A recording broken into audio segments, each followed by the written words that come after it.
Hello, hello. Hi, Pandavo. Hello, Tice. Hello, Babite. Welcome, welcome. Seems my streaming schedule is really convenient for for your schedule. It's convenient for mine too. Glad it works out. Also, I'm glad that you still have the watch streak. When I did that really bad internet stream, I was worried it was gonna kill everyone's watch streaks because it was just started. I wonder if it has leeway in case you start an in stream immediately. You know, the one there I clicked play, dropped all my frames, and then ended it 2 minutes later. Something like that. But yeah, this is what we worked on last time. We have some direct fed LDS. We have some. Well, the steel lane isn't changed. It's just we redid it to be on its own little coal grid, as in to get off the coal grid. Because the thing about the steel line is it's not on a coal grid. We also had to rework the original one, which I think was a good idea. There's probably another solution, but this one seems to be working just fine. We do need to change that. But basically, we can snake the coal through for pairs very easily. But this is one and a half. This has half a lane extra. That's just to get me exactly one half belt of steel, which meant I wasn't able to snake it around. So my options were to either make more steel, which is still an option. So there is that option. But what I did is I opted for just extending it one tile. So this does just waste a tile of space, but it's a good alternative to having a coal distribution over here on the side. So I think it is better overall. But if I decide to go towards, 2 full lanes, then it doesn't matter. You think you have to watch 2 minutes for even count, so it seems fair I have to stream at least that long too. Yeah, that does seem fair.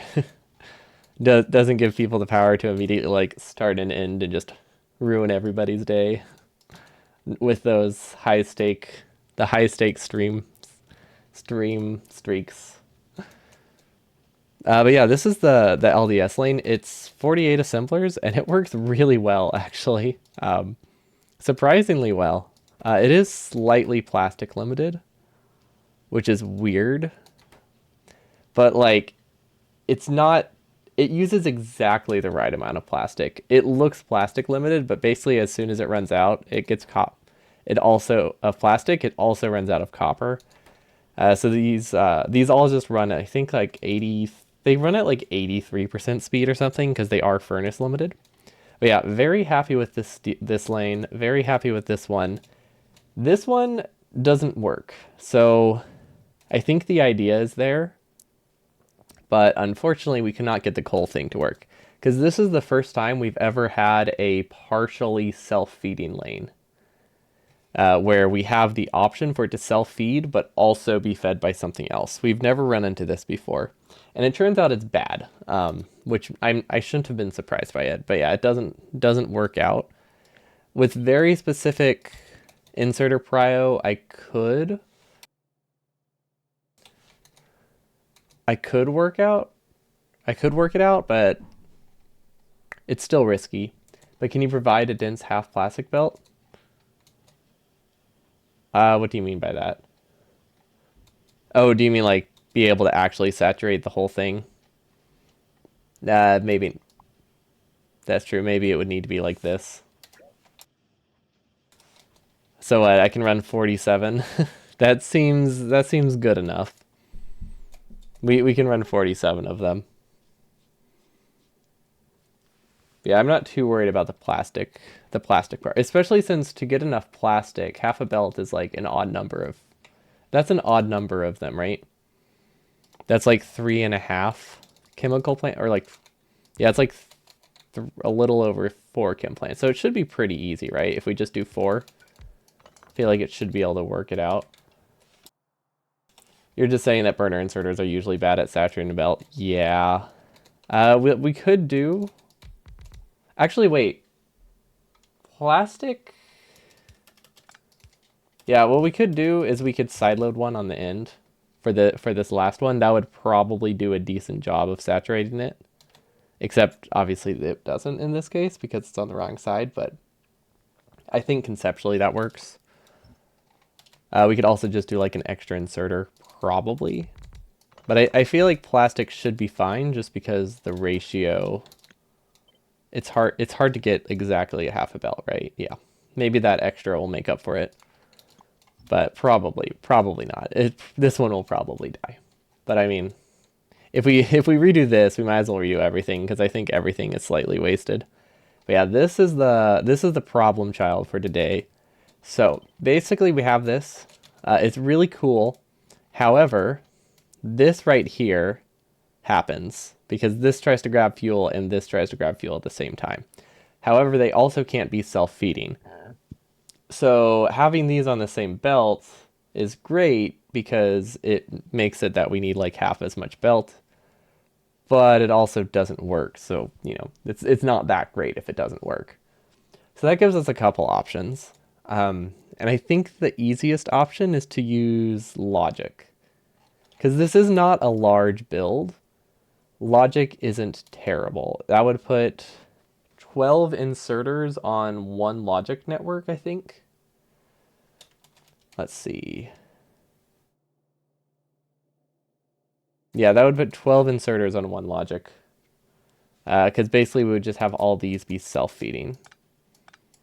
Then that does remove all the trickery we had to do with the splitters, so that's nice. Oh, this is not brownout proof. Looks like we mirrored it a few times and we made it completely not resistant to brownouts. Excellent. Okay, that one's good. This one's good. This one's good. This one's good. Good. Good. That one's good. Let's delete that for now. That's grabbing away. Okay, that's good now. This one's grabbing towards. That's good. Self-feeding. Self-feeding. Straightened it out. Grabbing towards. Okay.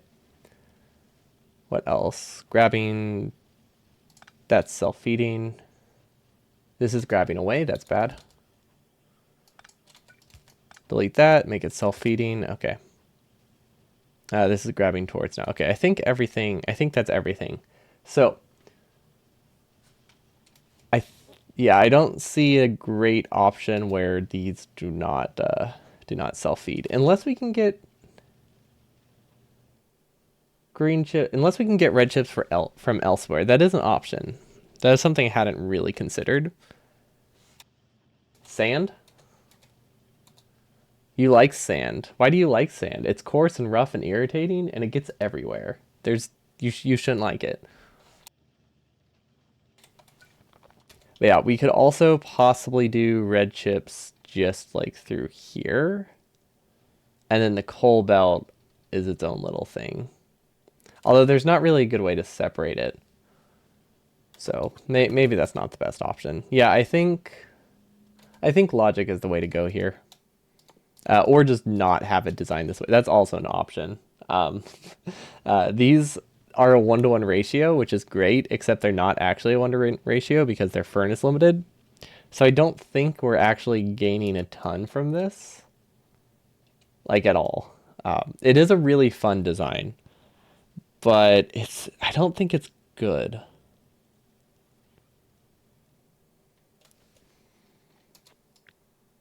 I don't think it has any advantages to make up for its shortcomings. Also, we tried this, which I thought was really cool. It wasn't useful, but it was cool. I'm glad someone got it. Let's see. Glass is shiny, and Pokemon taught you that shiny is good. I think Pokemon taught you that shiny should be like destroyed, right? Isn't that what it's all about? You're trying to remove all of the shiny Pokemon from the game. That's why you catch them and then release them, obviously. Or am I just playing it wrong? But yeah, it's really cool and I want to like it. But the fact that everything works at 70% speed kind of makes it that direct inserting isn't that useful. Because like they're not, they're idling a lot. It's still useful. It's just not that useful. And I feel like we might be able to do a dedicated lane that's better. Because we do have this circuit lane, which I think is still really good. You can catch them and turn them into food. Are you playing Pal World or are you playing Pokemon? Because that sounds a lot like the Pal World experience, honestly. Doesn't sound like Pokemon to me. Yo, what's up, Red Wave? Red Wraith, welcome, welcome. Okay, how is this? Okay, so this one was good, right? This gives me almost a full lane of chips. Not quite a full lane. It's like 75% of a lane, which is all right. I could probably design it in a way that's a full lane. I don't know if it would be worth it. Probably not. But yeah, basically we could do this. This would give us chips, and then we can just send this to like a very standard blue chip lane. Or I wonder. Okay, I just had an idea. It is the exact same idea of direct feeding, but maybe the outputs can be in a different spot. Like here. Because like the whole idea here is that the outputs are like dispersed. But what if I have them on the side? Okay, hold on. I think I'm not envisioning it properly, but I want to try. Okay, I have low hopes it will work. But it's possible. It's very possible. Because like look how okay. There's literally no space. There's no space for the blue. Well, yeah. Okay, I don't think there's any space this way for the sulfuric acid, which is a shame because it almost works like really well. But it's just it falls a little bit short. Unless we can do something to get them from the top, which is possible. So it's not a completely lost cause. I'm gonna keep building it because I think it has hope. Wait, why is there no sound?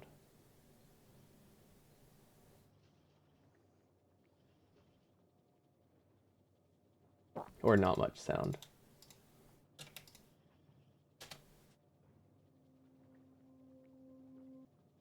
There we go. Okay.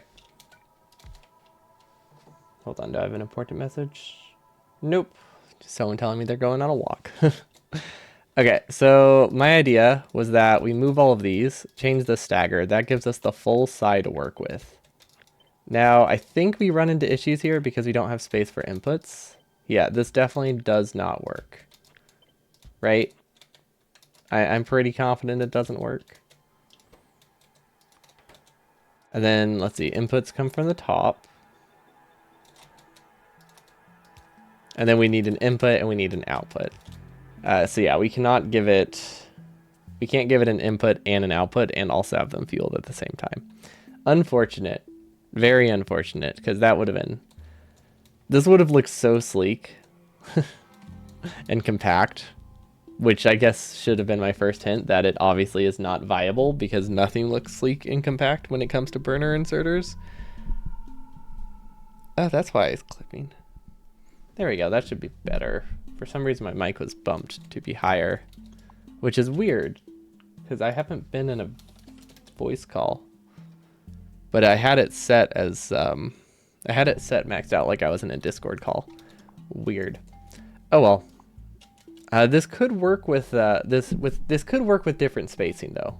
Like we could space it out and it does work, which is that an option? Is the idea here good enough to be worth spacing out? Because it might be. Hello Hoplite, welcome, welcome. Thanks for the follow. Okay. I think it might be onto something. Let's try spacing it. Let's see if we can space it out first before I get excited. That would require us to shift this over.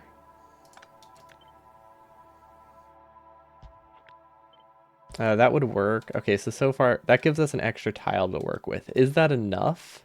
I doubt it. Very much doubt it. That gives us an output. Now we need an input. So we actually need to shift it 3 tiles. Okay, that makes it seem way less viable. That's a lot. That's a lot more. The input and output part of this is really easy though. This still might be a decent design, but I think it has a lot of dead space. Can the input belt have fuel? No, not unless I put everything on logic. But maybe it could be possible. I guess it's not not an option because we were considering doing logic here with this old design, so we might as well consider logic here. So yeah.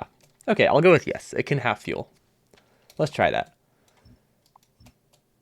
So if it has fuel, that means we can't output there, but that's fine. We can output like this, no problem. Does that output on the correct side of the belt? I think it does, right? Okay.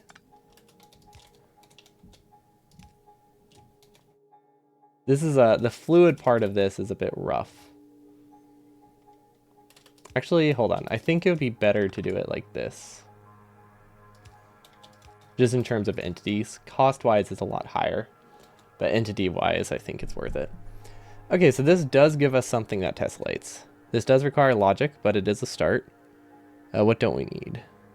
I think we can cut it. Let's cut it here. Okay.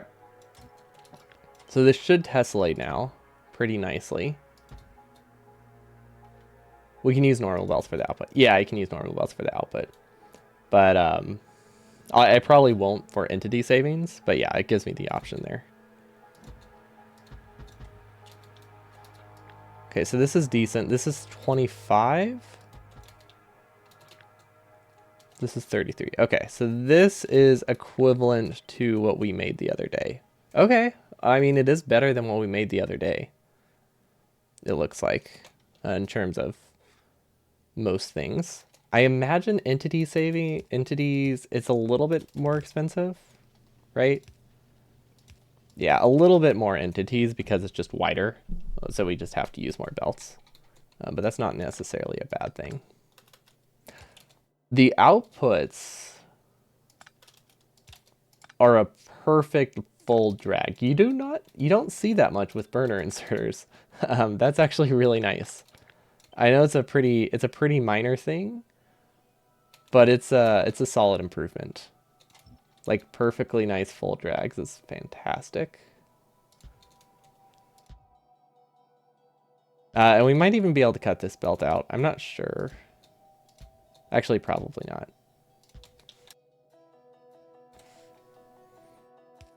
And then input exact same way. Okay, so these are self-feeding. Let's see. That's right, right? Yeah, they're self-feeding. They need logic. The logic here is actually a lot easier to set up. Now, this part I'm a little bit concerned about. So here's what we'll do. We'll stagger them, and now it's safe. Because this is probably safe, but it's not guaranteed safe. This, by staggering them, we make it pretty much unbreakable. Okay, so that's a good start. I will put this here because I don't know where it's supposed to be going. I really don't know where any of this is supposed to be going. We clearly copied the end wrong. Oh, I think this was literally just there so I could test things. Okay. That's why it wasn't connected to anything, because it's not supposed to be running. And then for this, the fuel doesn't really matter, right? Yeah, the fuel doesn't matter. And then we need an iron ore, and then we need circuits. Does that work? Yes, I think that works. Okay. I think this is correct. So it still has the disadvantage of these are not running full speed. However, it's still better than this design, so that counts for something, right? Let's see. This is test 1, this is test 2.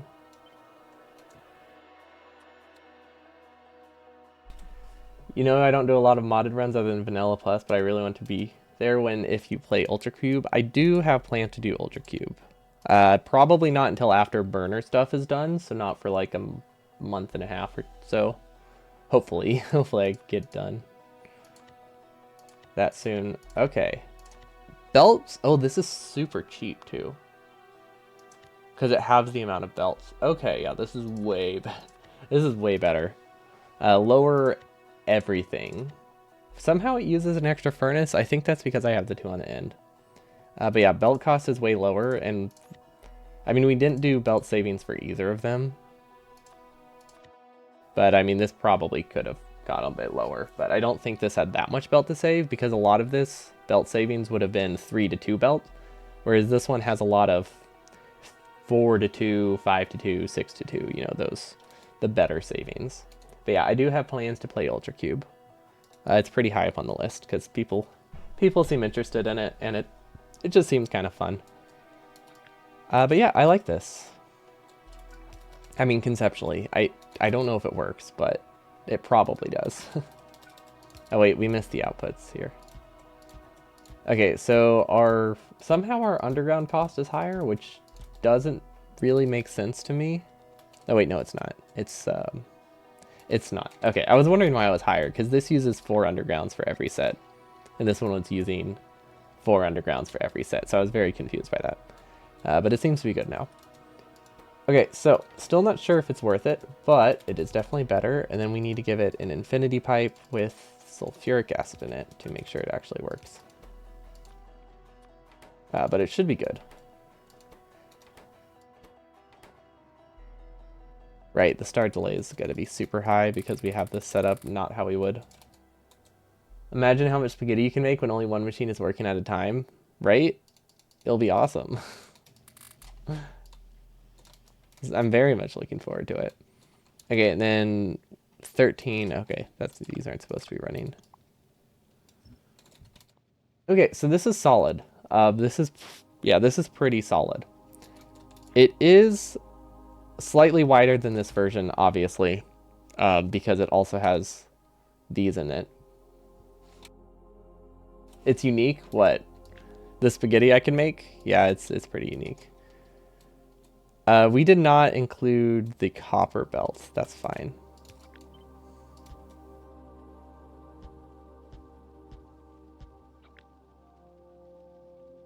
Okay, that's 12. Unfortunately, that side loads onto the wrong side.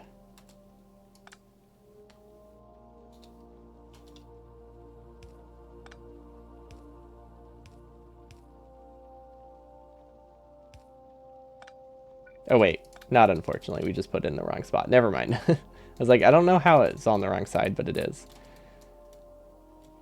Okay, and then we should be getting blue chips here eventually. No, none of them have worked yet.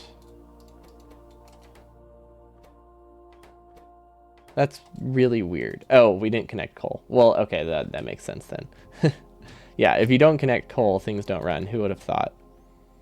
And then I think if we change where the furnaces are, I think we can do 1 coal snake, which will be really good. Actually, no, we probably can't do 1 coal snake. So if we do this, we do use more splitters. That is a bit unfortunate. Or we go, yeah, no, we have to use splitters with this design. I don't know if that's necessarily a problem, but it is a bit annoying. Unless we can shift things over. Let's see if this goes over. Well, then this one no longer is safe. So this furnace has to stay here. So yeah, it looks like we cannot snake to get things up. Unfortunate, but happens. Yeah, splitters they're not inherently bad. It's just something I didn't want to have to use. Yeah, we could like go through there probably.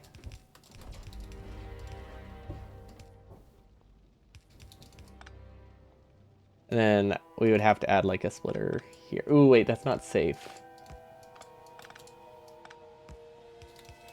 Okay, that's safe.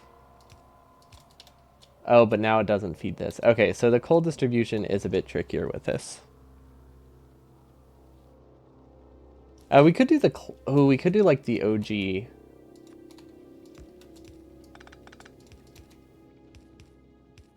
Like that. That works well. I think alignment-wise, it's fine too. Like, if we're gonna have to use splitters, we might as well split off this main lane. Also, this starts it pretty sequentially, which is nice. Okay, so yeah, this should be something I can copy now. Okay, that's decent, yeah. Happy with this, I think. Obviously, we need to change how we distribute coal going into this, but that's that part's that's the easy part. I don't know why I'm copying it like that when I can just like delete it, the whole thing at once.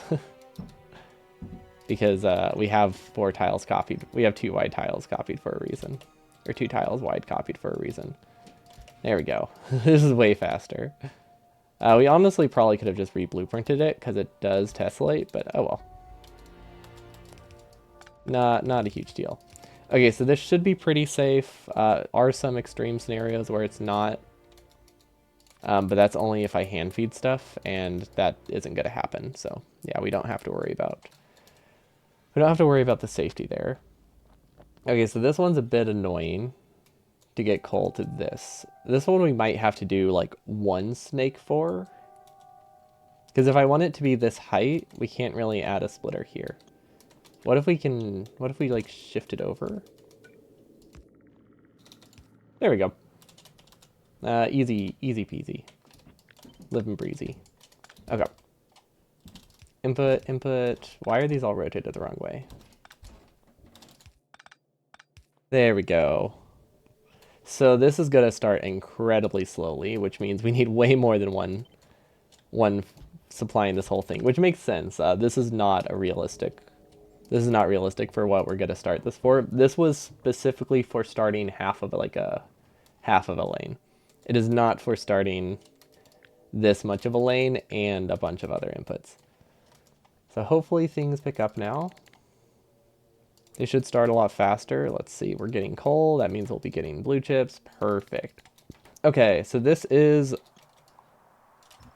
Okay, this still is not set up properly. It does need... Well, okay. It doesn't necessarily need... Well, does it? I was gonna say it doesn't necessarily need logic, but it probably does need logic. Because I was going to put some kind of logic on it to make it that... I was going to put some kind of logic to make it that they can't feed themselves until coal is back up. Because they can brown out very easily. We have a couple options. What we could do is we could stall the lane if there's no coal, but I don't think that works. Because it would basically make it that this gets 4 coal, then it starts. It brings 4 coal, it brings 4 red chips. These first ones eat the coal, the last ones don't get coal. Okay, so yeah, that one doesn't work. It gives them then a 1-to-1 ratio, so that breaks things. The other option is to use a prio, but I think a prio doesn't work in terms of bots. So like if we make sure that we send fuel to here, yeah, never mind, that doesn't work because that is, my idea was that we send a prio so that way none of these activate until this gets red chips, but it can brown out before they get any green chips. It can brown out from the, or black, exhaust. It can exhaust itself before it gets any form of green chips. So yeah, prio is not an option. That leaves us with circuit logic, which is very easy, very basic logic to set up. We prio everything to the right. And then let's move this up here. It will probably go here, but I don't want to have to figure that out right now.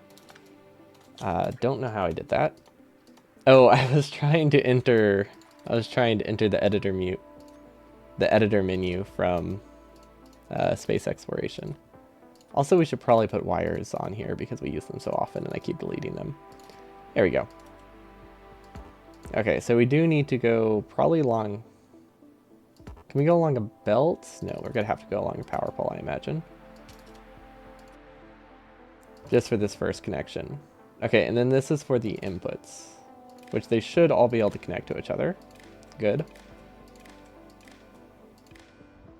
They're all on the left. Okay, so yeah, these won't activate until coal is completely backed up, which is a pretty solid logic. Now we know we'll have solid fuel at this point, so that makes it easier. Enabled if fuel is greater than 3. And then, because the other ones aren't connected, we should just be able to copy it straight across like that. Wait, do I do greater than? We do read belt contents and hold. Or is it greater than equal to? I think it's greater than, yeah, because I want it to be backed up, which is 4. Okay. So this should be a lot better. So now they should all start red until the entire lane backs up with fuel, which I've been very happy with this circuit logic. It's very minimal. Like it's low impact. Also, we can move this down to make it a little bit more compact. But yeah, it has low impact on performance, which is nice. Or fairly low impact on performance. As opposed to like reading every single belt, which doesn't even work in this case anyway because they're not undergrounds. But we could make them straight belts if we wanted to. But yeah, I've been happy with it. It does increase the start time, but also not really because the start time is more dependent on the green chips than anything anyway. So yeah, we should be fine. This is not connected. Ooh, wait. Wait, can I make this work? Yeah, I just have to add the belt here. Okay, honestly, it wouldn't have started anyway, so yeah, I think we're totally fine. And now these are all activated because fuel is backed up. Perfect, okay. This looks pretty solid. This does not look like it's worth an entity savings, because isn't this pretty expensive? I mean, I guess it's not that expensive. Is a good rule of thumb for fluids, like, I don't know if anybody would have an answer for this, but like, do both of these have the same UPS impact? Is it that straightforward? I imagine it's not that straightforward. But it probably isn't something I need to be concerned with, right? Not to this degree. If having 3 pipes is worse than... Because basically it comes down to this. Is having 3 pipes worse than 2 of these? I don't know if it matters that much. Fluids are magic, and I don't think anyone understands them, so I don't even know if it's a question that can be answered. And do I want to prioritize fuel? Nah, I don't really need to. Okay, so yeah, this is pretty solid. It does only work at like 70% speed, but that is expected. So let's look at a design that works at full speed, which is nothing. That's 12. This is 12. Fluids suck, but you're right. 3 is worse than 2. Okay. I wasn't sure if like undergrounds just in general had like such a worse impact that it would make up for it.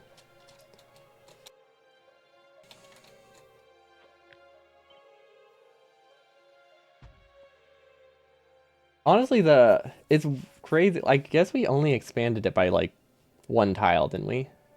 It looks like we made it so much wider, but we only expanded it 1 tile per set, which is a 20% increase in size or in width. But like because of the awkward gaps, it feels like we expanded it by like 80%. Or some really high number, but yeah, it's only 20% wider. Just the number of fluid boxes. Undergrounds don't have boxes underground. It's just that. Oh, so that's also why they work better for long reaches. Because it's just straight up less boxes for like distribution. For fluid distribution. Cool, so it's better for performance and throughput. Awesome. I will take that then. Cost, honestly, it's not that much, right? Like, it feels like a lot, but I think by this point, an extra 30 iron for each of these is not gonna matter. But yeah, I'm happy with this, unless someone has any other ideas on how I can improve it. I think this is pretty decent. There's probably some entity savings we can do still. Like, we still haven't done... Ooh, wait. We kind of lose a bit of option for entity savings because of the splitters. But obviously it's... I guess it's not... We're not losing entity savings, right? We're just losing the ability for them there. But we can shift this over.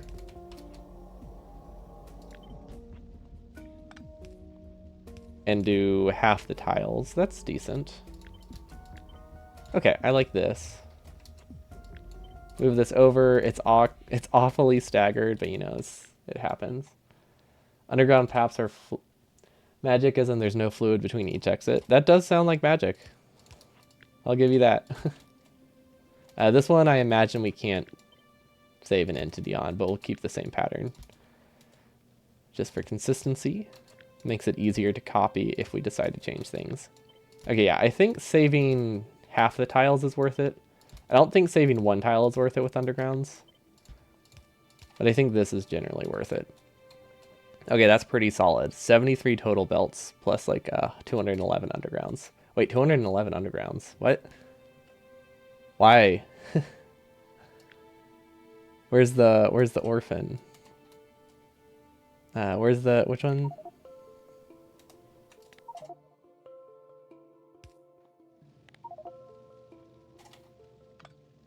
Oh, we have an entire set of copper belts that are wasted here. Well, that's free. Okay. I guess we can end that one. And then the input. Oh, this is just an output. Okay. Cool. Then these aren't even supposed to be here, so that's an easy fix. Cool. I like the easy fixes like that. I'm not sure how we're gonna do the ends yet. Have not really decided. But that's pretty solid. Oh my gosh, why is it odd again? How is it odd? Unpaired undergrounds. There's nothing blinking, but it gives me an odd number. That's not possible, right? That shouldn't be possible. I mean, obviously it's happening, but I'm very confused. There's no unpaired undergrounds, but somehow it's not a multiple of 2. Is there a circle somewhere that I'm not seeing? Oh, I see. This was supposed to be a tile over. I thought I highlighted exactly to this one. There we go. There we go. I forgot this was in a weird spot still. Okay, that makes way more sense. Okay, so I think this design is good. It does not maximize the blue. It does not maximize the blue ensemblers, like, at all. But I don't think that's a huge concern. Now, part of me is wondering, can we double this in a way that tessellates? So, I want to say no. Not in a way that tessellates, like, perfectly. We can still save a couple tiles, like one tile, by putting it across from itself. But I don't think we can save a ton unless we use a lot of extra pipes, which is probably worth it.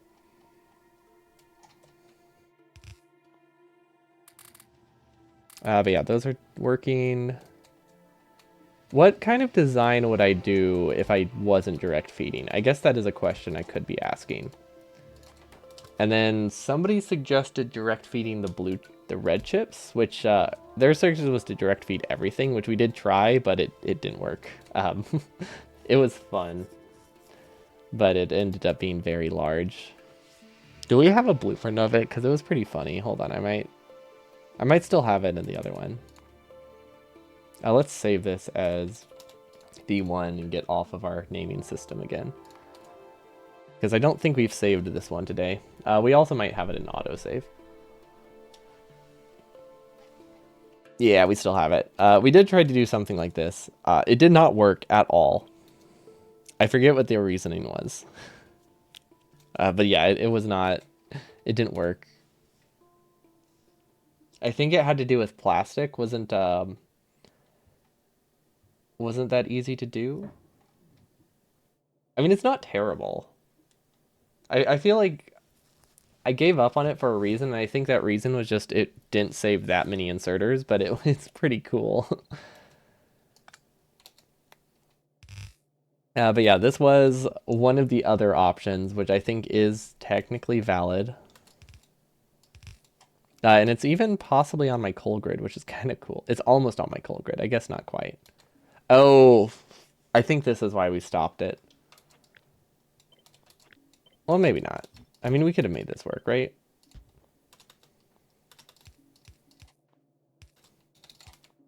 Yeah, I mean, that could have worked. This has fuel. This has fuel. Oh, they're kind of staggered, which is a bit annoying, but I think we could have made it work, right?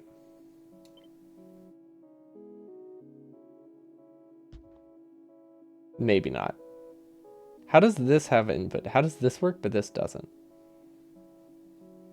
I'm very confused. What? Oh, this is one tile over. These can't be on the same grid. That makes sense.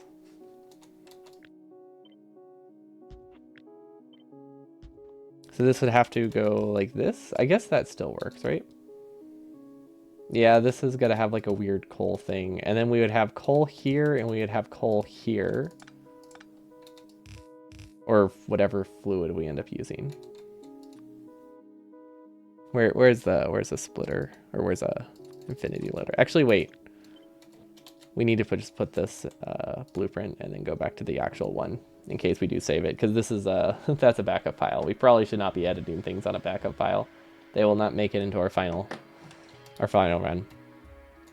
But yeah, there's lots of ways we can design them, and I think they're all kind of decent. But the reason I stopped with this one is because I didn't think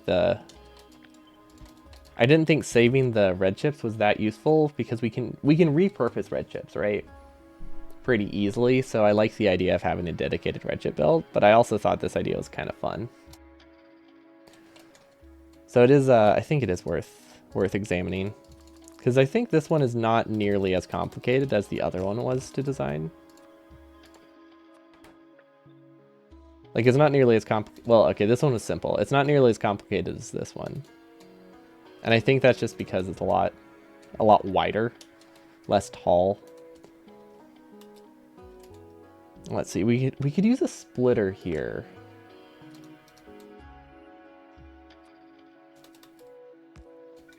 This is fairly safe, so we could probably use a splitter. Now this does waste a lot of red chips, a lot of blue chips, which is kind of annoying. Like this wastes like what, 6 or 8 or something like that. We can't really do some prio, but it does save a lot on the coal grid. I don't think that's worth it. I'm pretty sure the wasted coal in the belt is not worth wasting a grand total of what would amount to like 100 blue chips. So this would output here, this comes from here.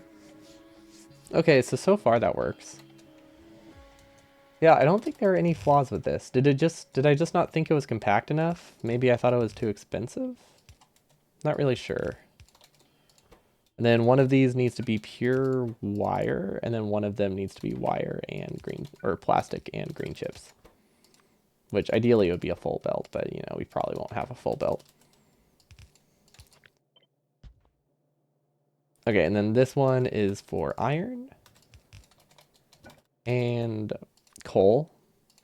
I don't think the order matters. It might for copper. It doesn't matter here. We don't need double fuel. Double fuel is a bit overkill. Even with burner inserters, we never need that much fuel. Okay. Is that? I think that's the correct side. I'm pretty sure this is the correct side if we do end up needing to double it. I put that into the wrong one though. This goes here. Oh, this. Oh, I think I remember why this wasn't great. It has. Yes. It has belt weaving. Yes. Okay. It makes sense now. This requires you to go like in and out with the resources to work. I think that was the problem. Because the line for the cables is the same line, or you can just add a gap in the middle. But either way, it's not. Either way, it's going to use like extra space. Because that's a nice straight line though. Also can use a lot of undergrounds here, which is good. Like a lot of undergrounds. I like that. See, this is backed up. Honestly, a lot of them are probably backed up. Okay, so we somehow need to snake the copper ore. Copper ore would snake in the middle.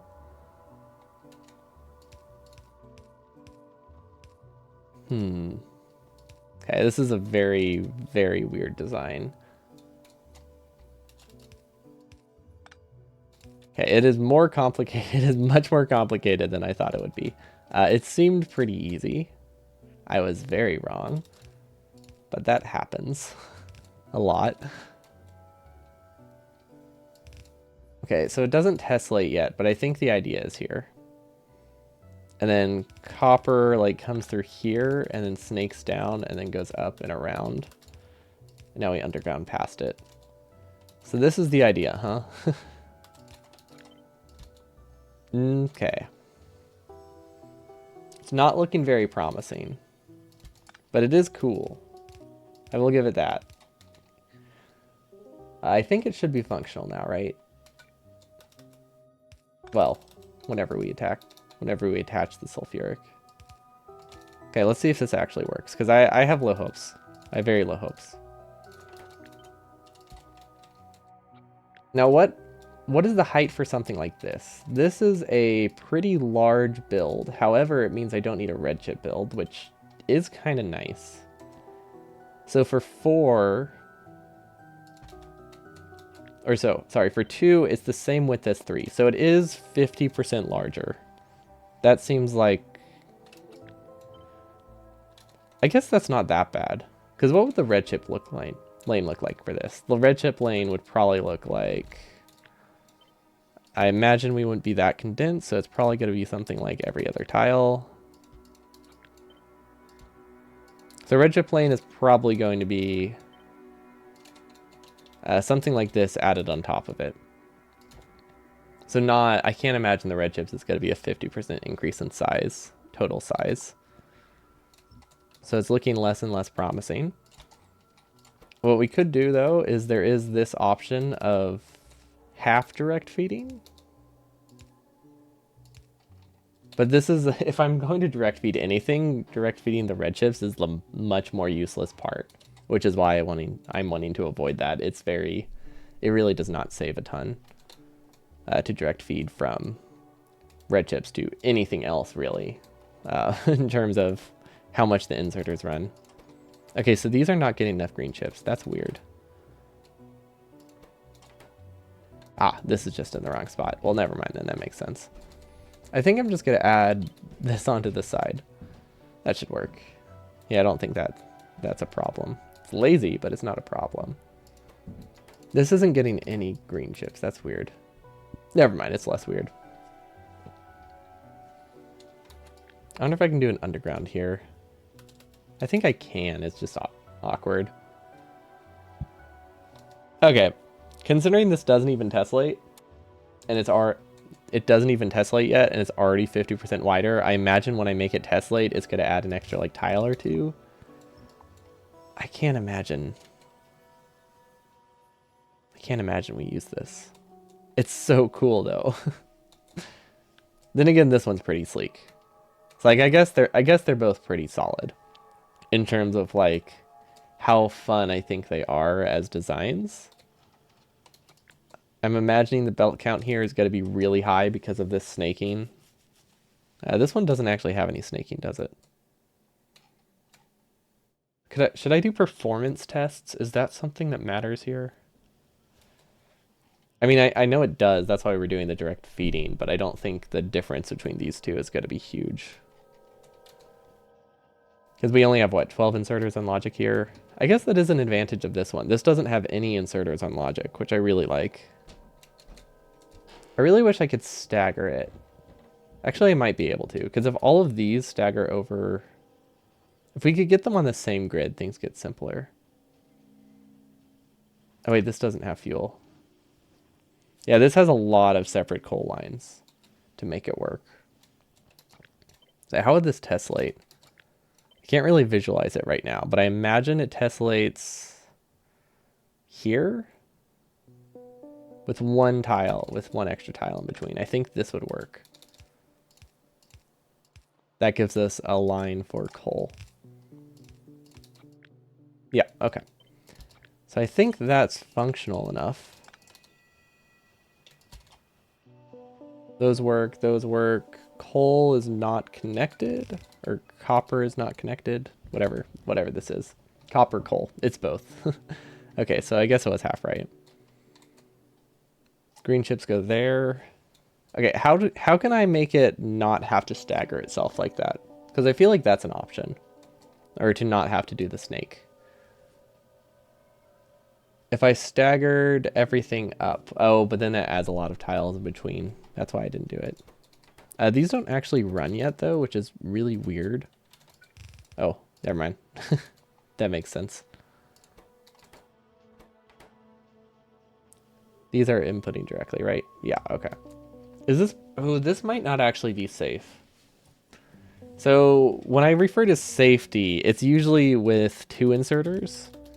Having a 3rd inserter there, I think makes it that it's pretty unlikely to be safe, no matter what.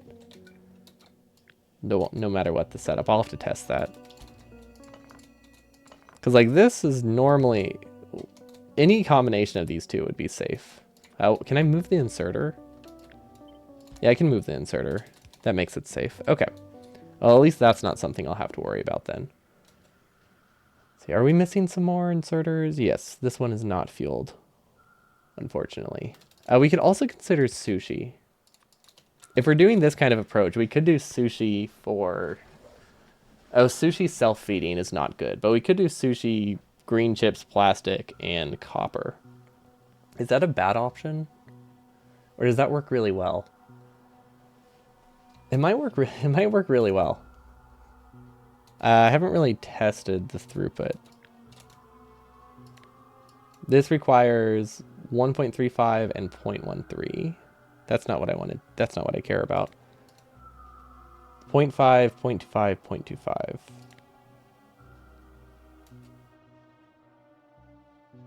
I don't know what I'm looking for here. Basically, I was wondering, is the throughput needed to feed this low enough that I can feed this a single sushi belt while keeping this one an entire belt? And I feel like the answer is no. But I have no idea what numbers I need to look at to calculate that, because everything is input limited. That complicates things. Do I just need to do actual math? I might need to do actual math. Let's see, we can run this at partial speed. So yeah, I think we just have to do math. How many of these take up an entire lane? That's the first thing. 1 lane of iron is what we're looking at. Items per second. Okay, that's too many. That's still too many.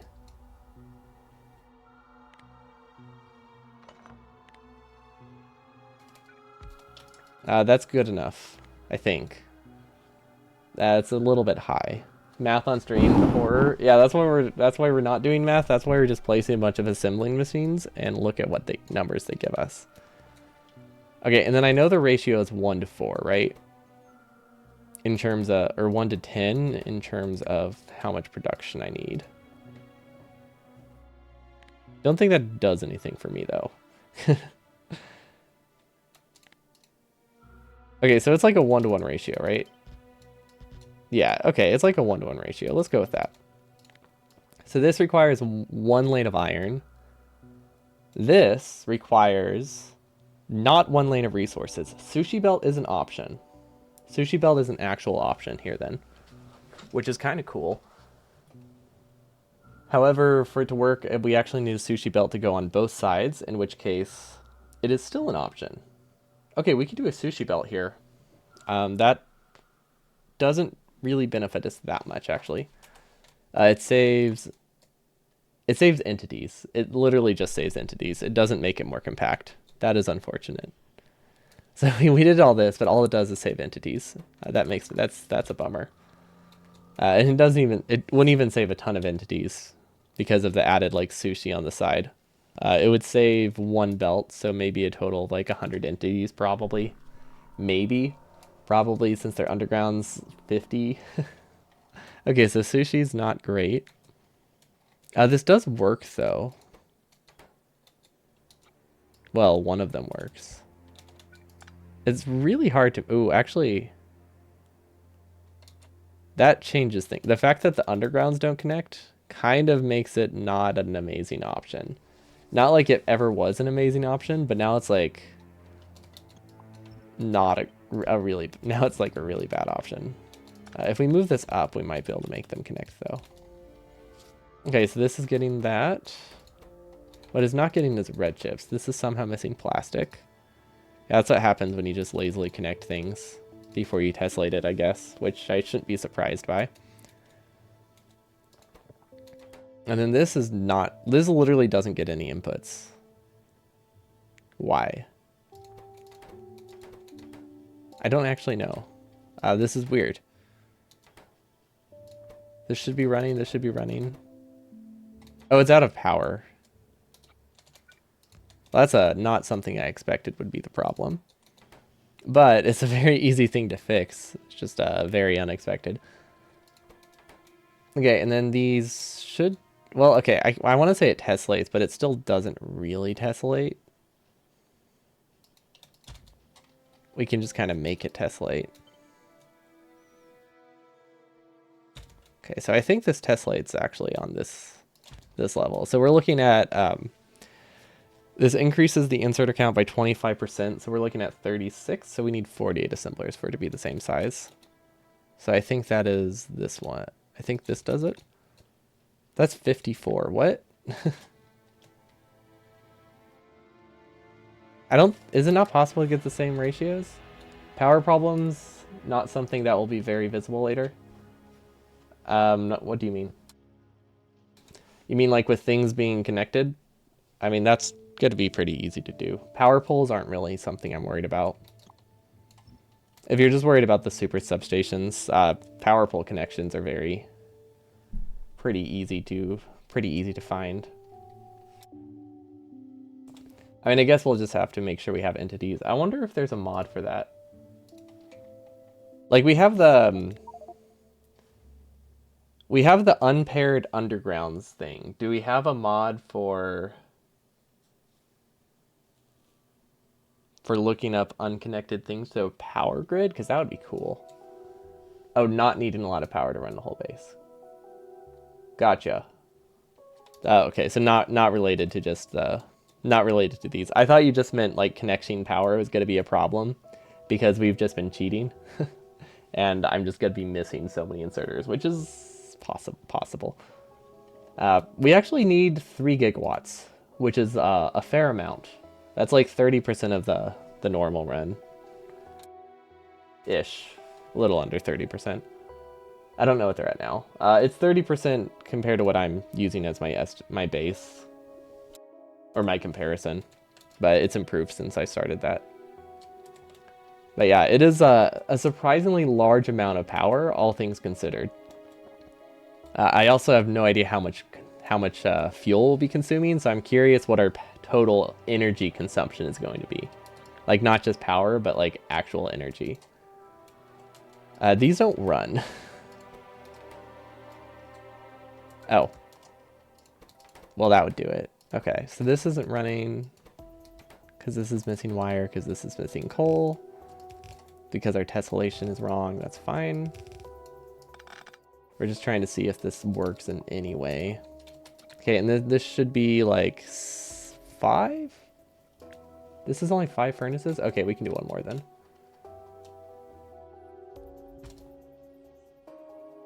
Okay, and then this should have all of the copper connected now.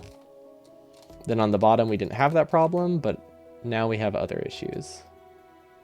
Oh, we didn't connect iron to like any of them. Oh, yikes. Okay, so we'll cheat. Just see if I like the idea. Because adding the coal isn't... I don't think it will make anything less dense. Maybe like 1 extra tile wide. But I think cheating with this coal connection is fine for now. Because I can just see if this is worth doing at all. So this is 48 assemblers. So this is the same amount of production as this lane. It does look it looks a lot wider. I don't think this is going to be worth it. I think I can say that now. And then let's give it... Oh yeah, we need to connect it to power.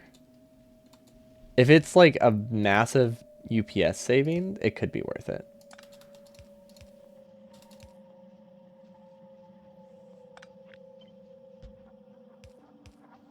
Okay, so that's iron. Wait, is that why iron wasn't connected? Because I literally just didn't connect it? Oh, well, that's easy enough. Also, this kind of works. Wait, this actually does work. Huh. Cool. Okay. Um, I like that. This is safe. This is safe. Okay. Yeah, we should be good there in terms of safety. However, this doesn't work for the other side. So hopefully we have another solution over there. Because we might not. Okay, this needs to be moved up. This needs to be an underground. This needs to go... Wait, that's rotated. Okay, that should be fine. And then this works. This would have worked, but I moved it.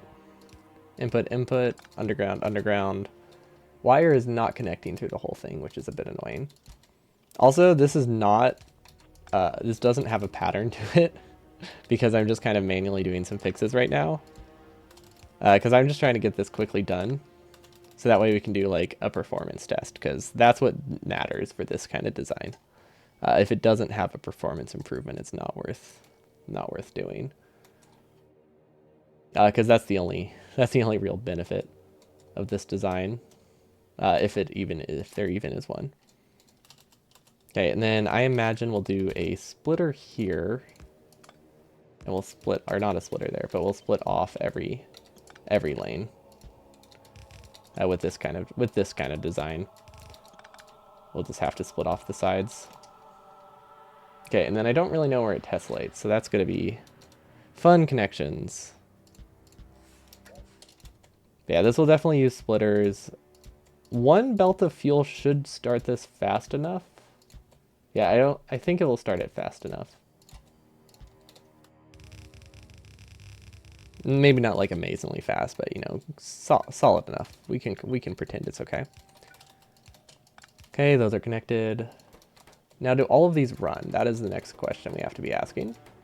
And it looks like they do, aside from this end part, which I think we can just cut through here, and then it should run. Okay, and then this should have, wait, is this copper limited? Okay, this is exactly half a lane of copper on each side, and then one full lane of iron. So we could actually split the iron lane at the beginning, which probably is what I would be doing, or wrapping it around at the end, or figuring out a way to double the length of it. Lots of options, actually. Okay, and then fuel, let's see, I want fuel to come from one source, because that's probably how it would work out in the actual run. This can be sent up. That would come from one side. We need a splitter here.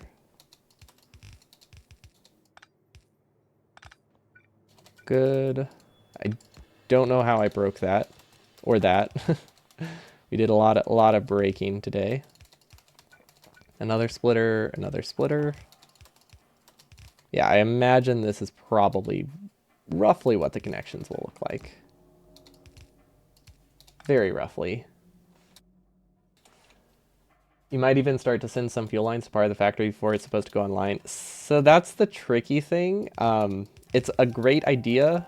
It's great to say that, but the amount of entities you need to actually place something early makes it that you don't really have a huge benefit to staging coal unless you're building it by hand.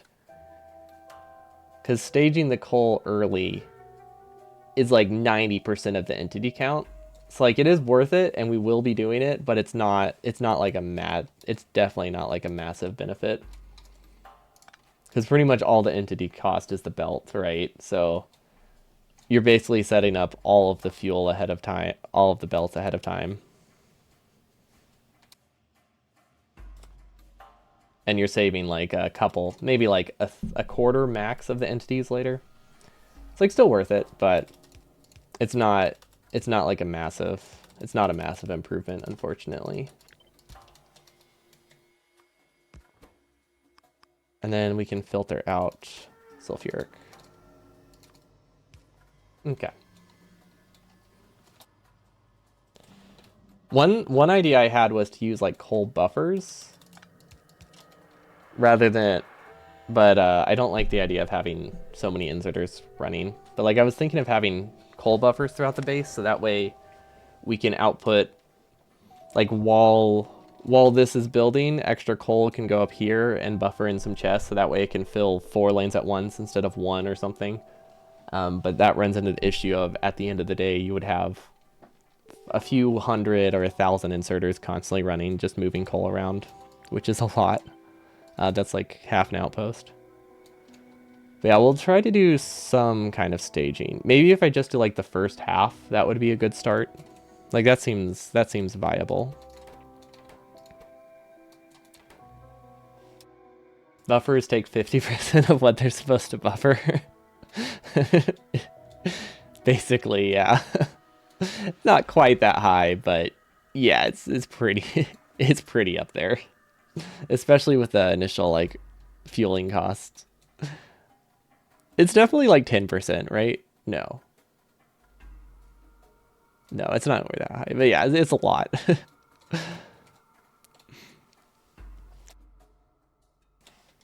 Yeah, I don't know if maybe if I do most of my, maybe what I could do is do most of my UPS, most of my entity savings on the fuel belts, so that way the fuel belts can build earlier. It would be so hard to split that into parts though. But like, you know, normally for the most part, entity savings aren't that worth it if it's going from this to this. But in the case of fuel belts, maybe it could be. Then I could justify like the small corners, make it build 50% faster just for the fuel belts. Gosh. Okay, I guess most fuel belts aren't this complicated to stage. This one is really weird. This one is super messy, but I guess most fuel belts are easy enough. So maybe we will be able to do a decent stuff. Everything with burners is just 50% worse. Yeah, that's accurate.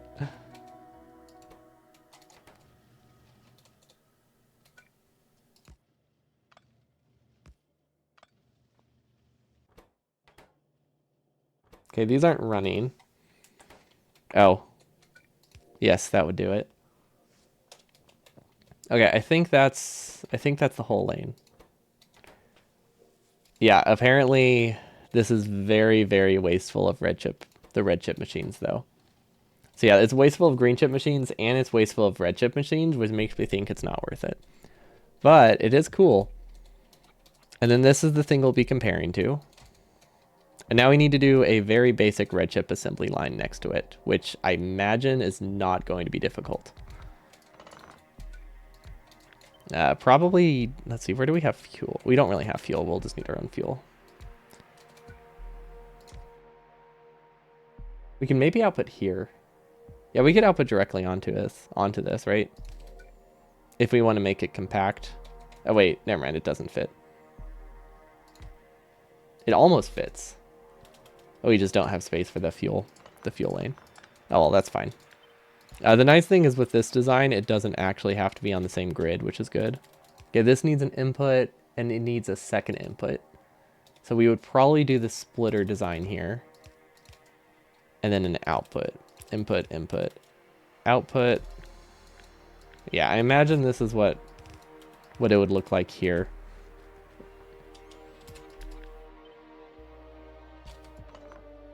There we go. I wonder if we can snake the fuel. Probably not worth snaking the fuel. But the nice thing is it doesn't actually matter how we design the red chips here, because this doesn't necessarily affect if this design is worth it. Because we can do the red chips however we want, which is very nice. Okay, we can send this over. Okay, so this should test light now.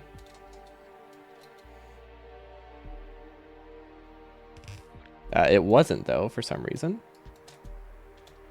Okay, there we go. Cut this. Now it should test light. I think it wasn't test lighting because of the end piece. Wait, what? That was weird. Okay, and then we need, I think we only need like 12. What? What is up with this tessellation? I tried to place it so many times. Oh, I never recopied it. Okay, and then I think we need, I think we only need 9 actually.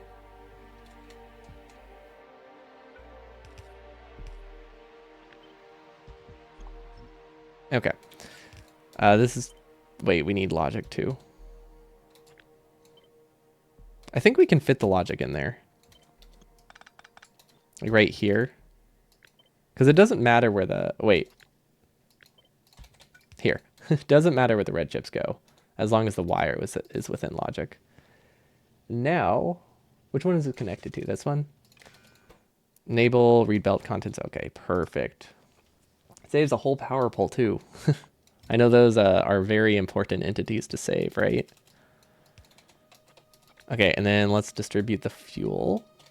We're using, I guess if to be fair, we should distribute it with a bunch of splitters, right?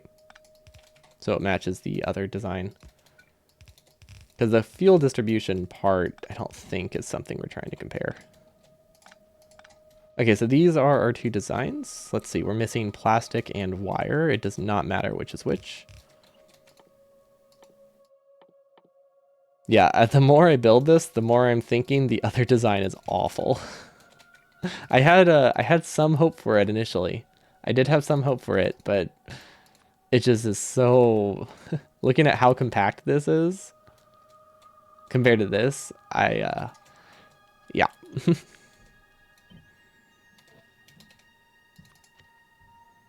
Let's see, these are blue chip designs. One of them is very clean, very modular, and then there's this one, which is a complete mess. This isn't getting fuel though. Whoops. That's fine. That's the only thing it's missing, right? Yeah, we'll fix that in the test file. Let's save this. Okay, is it tests with an S or is it test with an STS? I never remember. Or is it test one? I think it's tests, not to be confused with tests. Oh look, this was us testing the original design, which we realized didn't work after we built it here.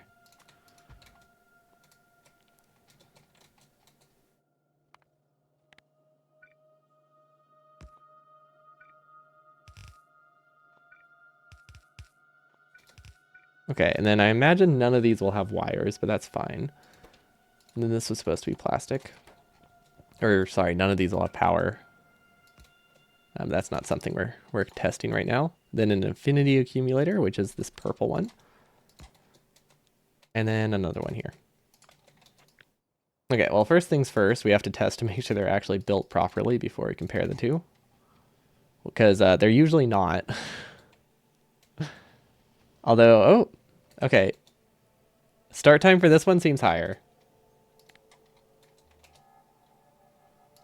Starting to get to the point where everything is just named and gets less and less clear. Well, admittedly, none of this stuff really matters here.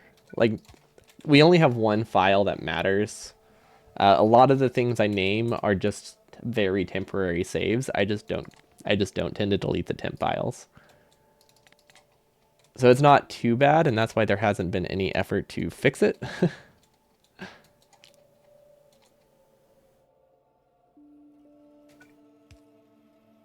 But yeah, it's generally, if it's not my most recent game, it's not something that we are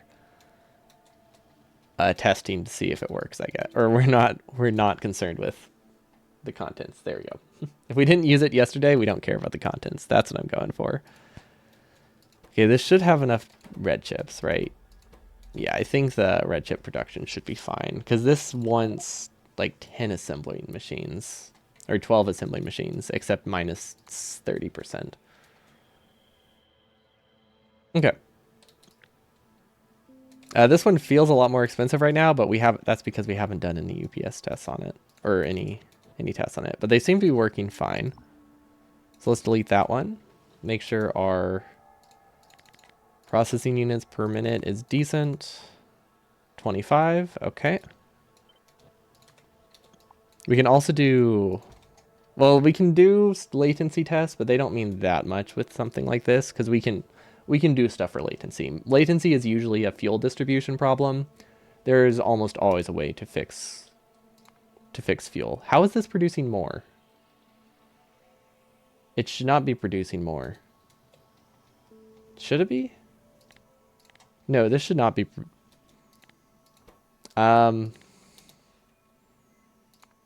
Okay, it's not. It just had a peak. Okay, that makes way more sense. I was like, this is a worse design in like every, well, not a worse design. It's equivalent in assembling machines and furnaces. Like they're both limited by 12 furnaces worth of iron, so one of them should be, they should be equivalent. Okay, now I don't really know what I'm testing here. Maybe to see if there's like a significance difference between the two. I doubt there will be. But let's do 10 of each. See how that works out. See what I can get with that. Like as long as it's not like a pretty sizable bump, I think I'm happy with either. What is this? Like 1100 ish? Have they all started? No. That's why it's still changing. Wow. Burner inserters are terrible. Really, really terrible. How much fuel is this? This probably has to back up like 4,000 fuel before it all starts. And that's partially why it's hard to do coal distribution early. Because you need like 4,000. Okay. What is that, like 10,300? With occasional drops, which makes sense because they're going to drop every time like a non-self-feeding inserter goes up, I think. The ones that only move like every minute.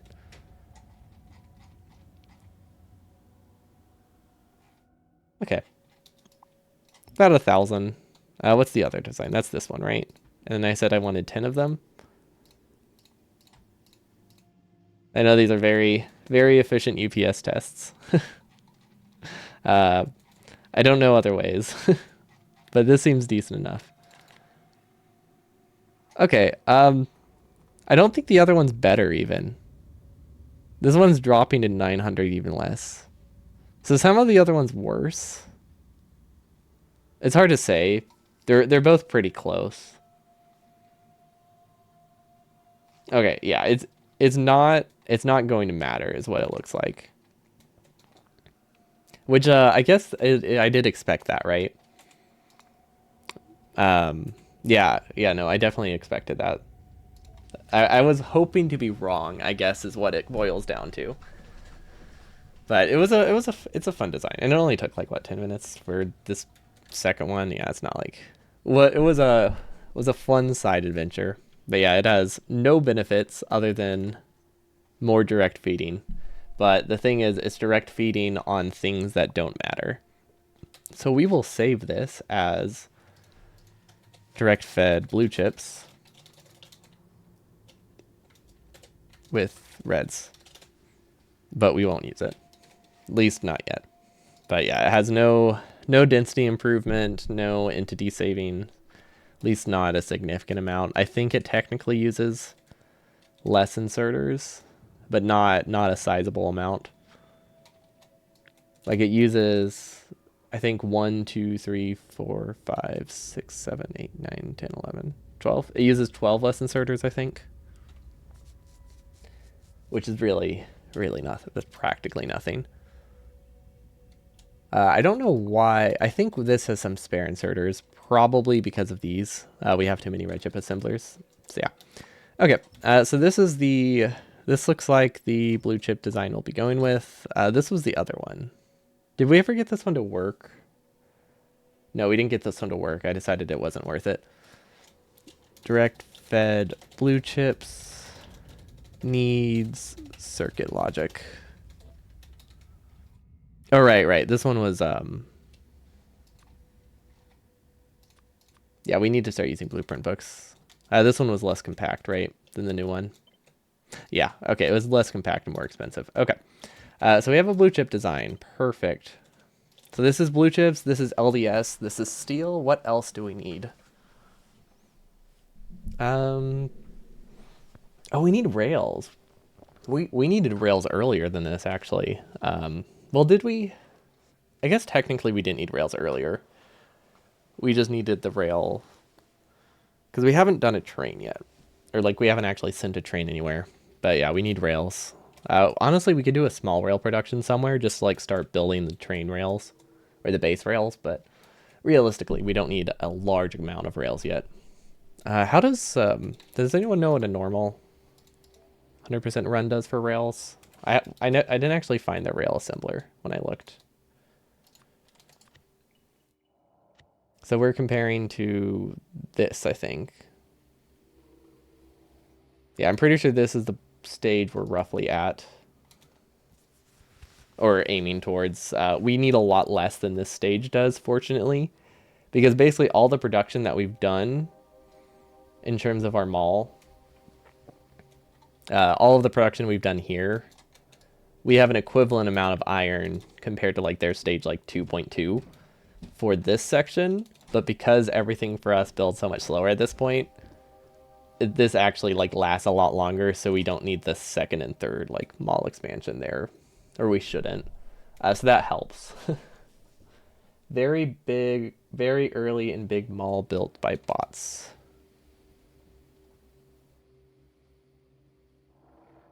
So somewhere in here. Check near the furnaces. Ah. Beep taco. Okay. For some reason, I also read that as very big and very early, and I was like, wait, they do a large rail production? Okay, so they just do like one rail assembler pretty early. Is this the one they use for Gotlap? Or do they have a second one for Gotlap? I mean, obviously that doesn't matter for us because we're not going to get Botlap. There's no chance we ever get Botlap. We don't even get like sub 2-hour bots, I don't think. Or sub 3-hour bots, I bet. But I'm just curious. Like, is this just so well refined that this is early enough for Gotlap? Because that's insane. I guess that's what practice and electricity does. For Gotlap, there's one in starting mall. Okay. I wasn't sure if they just got bots so early that they could do like 3 more stages before placing the train, because that would be wild. Although I guess at that point, the amount of resource you spend on the train is pretty insignificant. Okay. So yeah, they just start building them earlier. That is good to know. That will be easy to add for us. Actually, I'm going to keep this up because I wanted to check something. Okay, so rail production. I'm assuming this is yellow. 10 yellow and 10 purple. Is that all they do? This early? Wait, how many blue chips do they need? Oh, we have very oversized blue chips. Our LDS is good though.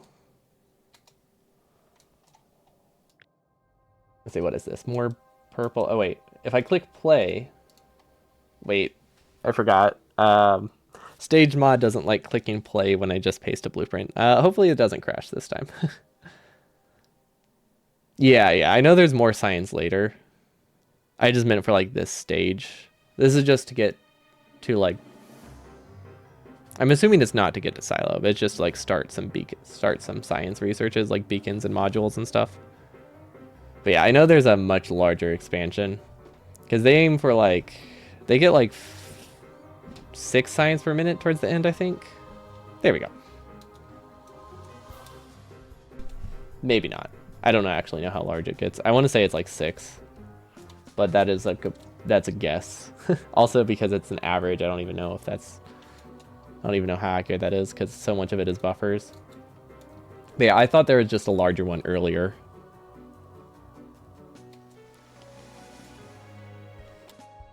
We could, yeah.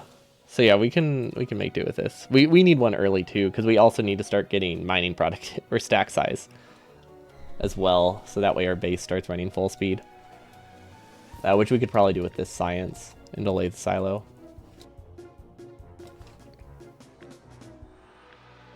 Do you know if this is probably the last blue science production though, right? Or is there even more later? Because this makes it a total of 48 blue science assemblers, right? Or something like that. Almost like 40, or like 40 blue science assemblers. I feel like that should be enough. Unless they care about like resource savings. I feel like there's not another expansion. So these are probably good. That is obviously just a guess. Okay, I'll look at a blueprint later then. Also, our I've seen their I've seen their late yellow and purple science production. Ours is gonna look nothing like their late science and purple production. It's really hard to beacon purple science with burner inserters. So we'll have some issues there in terms of throughput. Have not decided, have not figured out how we'll do that. But yeah, we have, okay, so we should be good with the LDS that we set up. We have not done, okay, we need blue chip problem. Oh, we did that. We fixed that. Okay. So you need more acid and batteries. I think, actually no, we need it for the final, we need it for the final production. We don't need it yet. Once final science is done. I'll add that in the description actually. After final science. And then we'll start with just like 10 to 16 yellow purple science. I actually think we need more purple and yellow science early because we also have to get stack size 3. And if we can't design our entire base around stack size 3 from this point on, it's rough. So we might need to do a little bit extra purple early to make up for that. Because we also need mining productivity. Because I think from this point on, we'll probably do all of our designs planning for stack size 3, and they'll just run partially for like half an hour. Because that saves a lot of inserters and assemblers. Up to this point, we haven't, just because getting things running early has been helpful, even if it's running at like 90% speed. But now we can probably afford to have it running partially for a bit, especially since the only thing stack size limited is going to be like green chips and stuff. And even then, barely. Actually, we're not even stack size limited for green chips with direct feeding. I think we're better off than I think we are. Then we also need, oh, more blue.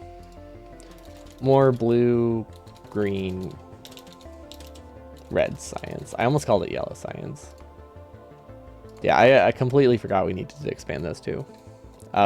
Military? I completely forgot military existed. Military question mark?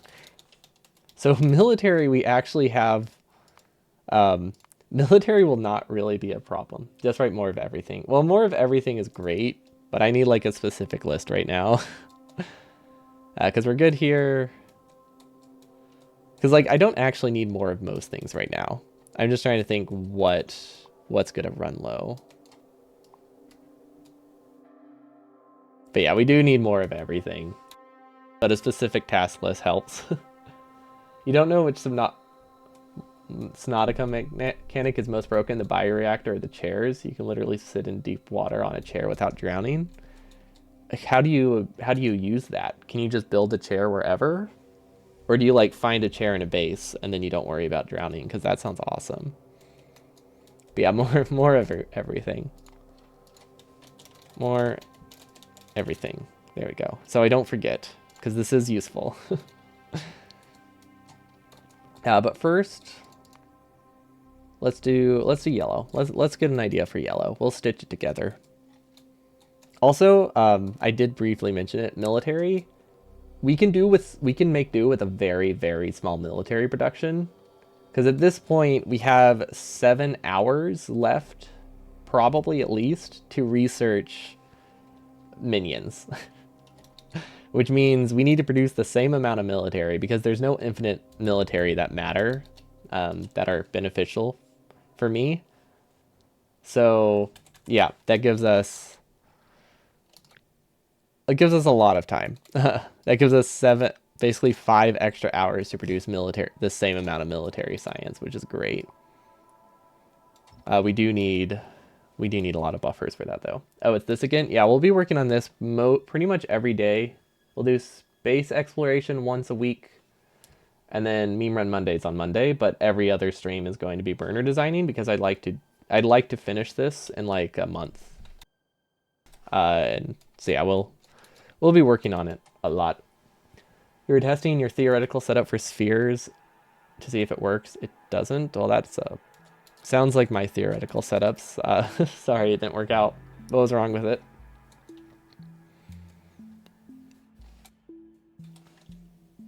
Also, the bioreactor generates enough energy to grow plants that can both feed you and power the reactor. I mean, isn't that the whole point of bioenergy? Like, I guess realistically, you're powering things with the sun, or you're growing things with the sun. But yeah, this is what we finished today. Way cleaner than what we had the other day. It's supposed to run is that a word that I should know? Or is that a space exploration thing? Belarkerless?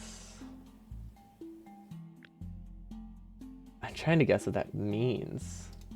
It has no ball of the arc. No, that doesn't sound right. Okay, but what can we do for purple? Balancer list. Oh, balancer. Replacing one letter. That makes a lot more sense. I was... yeah, a typo. I was trying to think of it in terms of like Factorio term or like SpaceX things because I just saw the word arc. I think if it was any other typo other than arc, I wouldn't have thought try to make it turn into like an arcosphere. Right, yeah, the balancer list part. I forgot. You want to know balancers and like no filters, right? Something like that. The sun is a pretty big source of energy. That is true. I'm assuming we can't do direct fed. Actually, wait. We need what are they called? Rails. We need rails. So yeah, direct fed isn't that useful. Direct fed electric furnaces might be.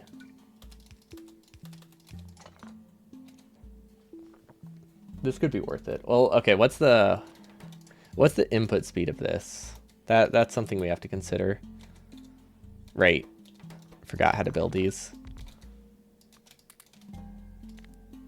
Okay. 2 per second, that's not that bad. We could afford to run this at like partial speed, right? Because this is just product. Yeah, if these run at like 80% speed, we'd be okay with that. Because realistically, we can do one inserter very easily for these two, and then it runs at like, well, it would be running at like 60% speed. But the assembler speed, I don't think is a huge concern. But like my idea was this. And then, oh wait, this needs to be self-feeding. These could be self-feeding. Yeah, we could have these be self-feeding. This doesn't really tessellate that well, but my idea was something along the lines of this. These could be self-feeding, then we output here, here, and here. It probably needs to be a tile wider. For now, we'll just be lazy and we'll put splitters, which they do a decent job. If we have circuits here, we might as well have, or if we have that here, we might as well have them here. I imagine this will have throughput problems for the actual belts, so maybe this isn't a great option. Because it would be hard to do a sushi belt here. We could do a half sushi belt. We could do sushi with prod modules and coal on one side, and then rails on the other, so that way we can just output directly onto the belt. That could work.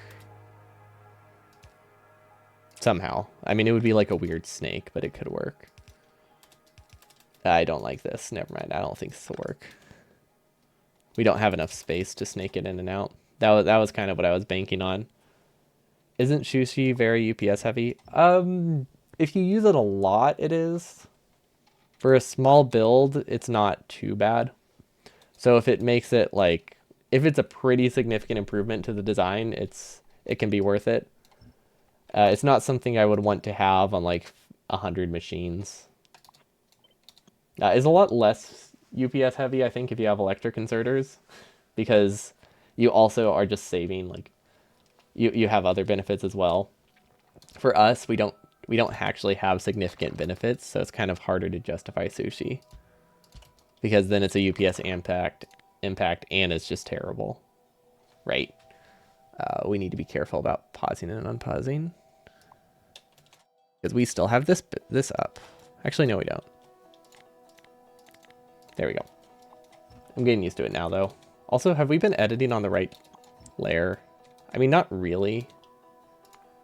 We need we need another layer for this. 3.2, this one will be science. Because these will probably be on the same layer. We'll probably also, I don't think these are the layers that we'll end up having.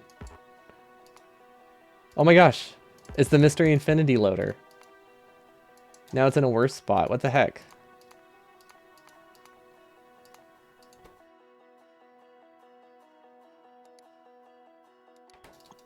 Huh.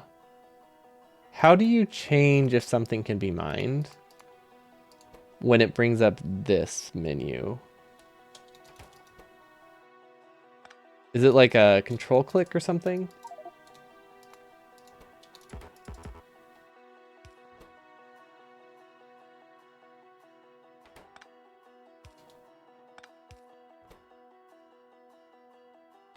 Okay.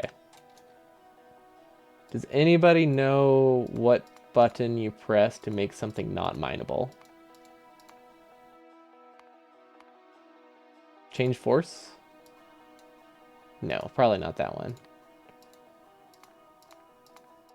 Because the only way that I've known before is you click on something. Well, I don't know if that will help.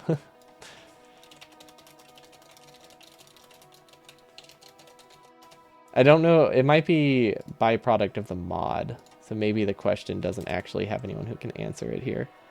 Because normally you click on it while in editor mode and it pulls it up here. But this is stage info.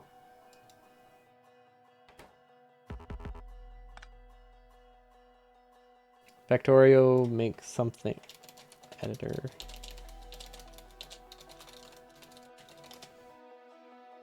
Maybe there's a console command. I feel like this might be what I need.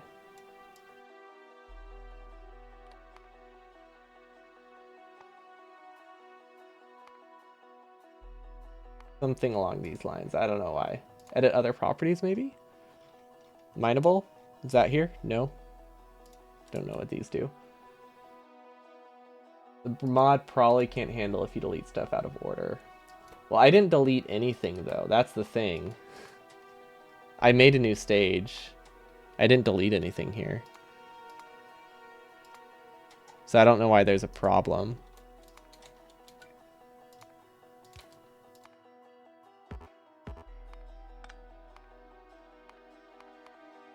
Okay, that might have fixed it. However, we ran into this problem before. And it still is a problem. We actually have an invisible thing here on this stage that we can't get rid of. No idea. But it looks like, well... Where is it? We have another one that's a problem.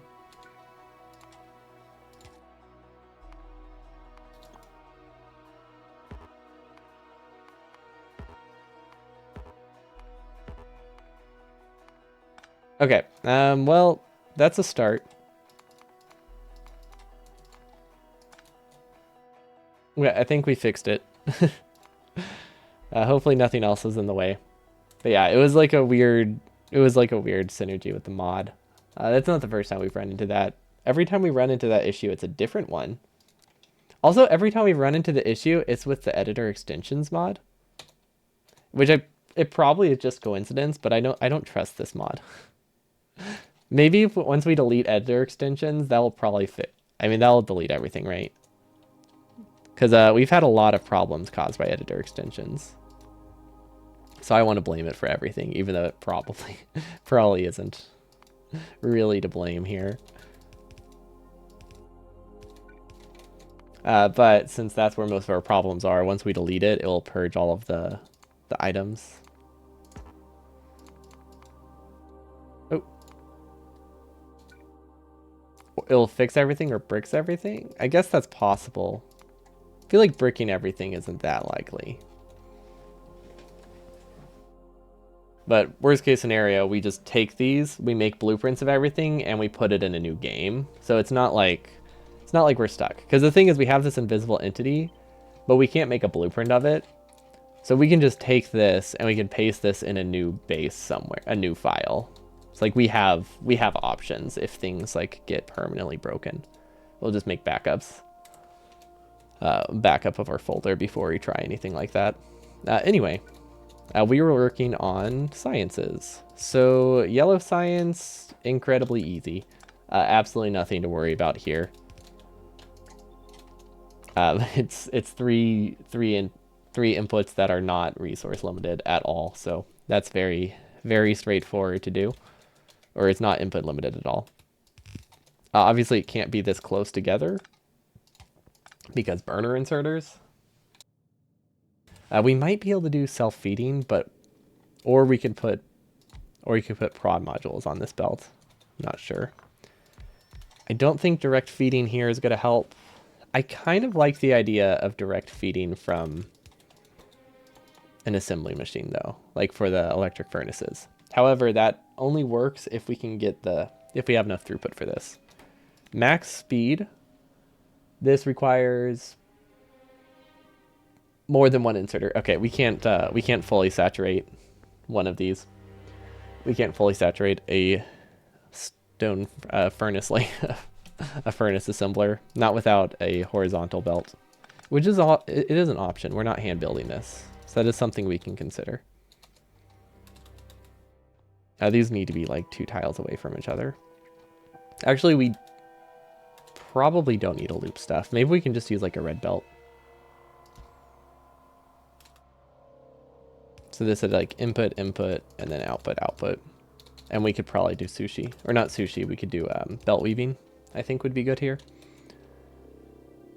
Now this is the problem. Let's see, we would need, this would be robot frames, and it would also be prod modules, which means we can't put coal on this belt, which means we don't have that space anymore. Which needs an input here and here.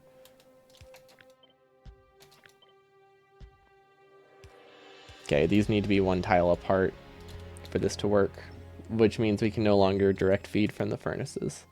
Okay, what if we stagger it? What if we do this? This is an option if we wanted to direct feeding. I think direct feeding is not going to be that helpful here. Although it's not terrible. Is it? It might be terrible. I don't really see a huge benefit of this design right now. So I'm not too keen on it. Okay, let's start with, let's start with square run. Let's do a very basic, not technically fully running design. And just decide, is it worth trying to fix when it can look like this? And I think the answer is no. This is fine. Like, this is perfectly fine. Considering we need like 10 of them total, it's hard to justify an increase in complexity to save what will amount to be, let's see, 12. Let's do 13. That's a lucky number, right? Yeah, let's do 13 here. But yeah, like this is totally fine. This is just a normal design. It does fit. It is a little bit larger than I would like. It's not large though. It does have the advantage of it's on the coal grid though, so we can actually put it right here very neatly. And I do like that. That gives us the ability to use this space, because so far we haven't been able to. It's just kind of dead space. So yeah, this is totally fine. I was hoping that if we brainstormed new ways to build this, we could also repurpose them for later. But considering those are going to be beaconed, I don't think anything we do here is going to be relevant anyway, so it probably doesn't matter. And then, like I said, because we're only running 1 now. Wait. When I did the throughput test earlier, I had 2 things highlighted. We have the throughput for 1 machine with 1 inserter. So that means our sushi one almost does work. It doesn't, but it almost does. Actually, let's see, if we had like rails here, furnaces here, prod modules up here. That would make it like 1 tile taller. I don't think it makes it more compact. It might make it more compact though, if we can do it in pairs. It depends how we could I don't know how we would output. Because we could direct feed from a furnace lane. And then we can actually input here and then output here just fine. And then for this to tessellate, we actually need it to be 4 tiles wide, which is not, or 3 tile gap, which isn't that bad. So this is pretty solid. This has inputs here. It has fuel here, and then we would need to like branch off of it and send it up. I think that works.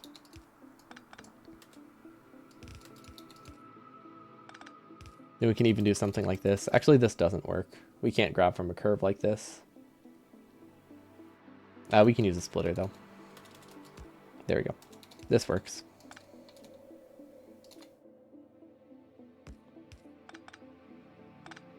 And then this. Okay. Yeah, there we go. Lots of splitters, but this seems fine. Output, output, output, output. Okay, so this is decent. It doesn't look like it's that... Well, okay, let's build the whole thing. That's a lot less wide, actually. Well, it's comparing to 12. Let's delete the 13th. Because anything we make that tessellates is not going to be 13 wide.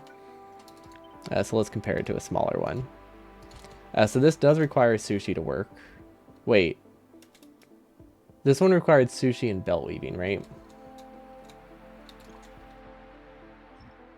Well, not necessarily belt weaving, but... Oh, that's the wrong side. Something like this. Which is too large of a gap, but the idea is there. We can just rotate... Actually, we can't rotate that. This might brown stuff out. This has brown out risk. We can't do that.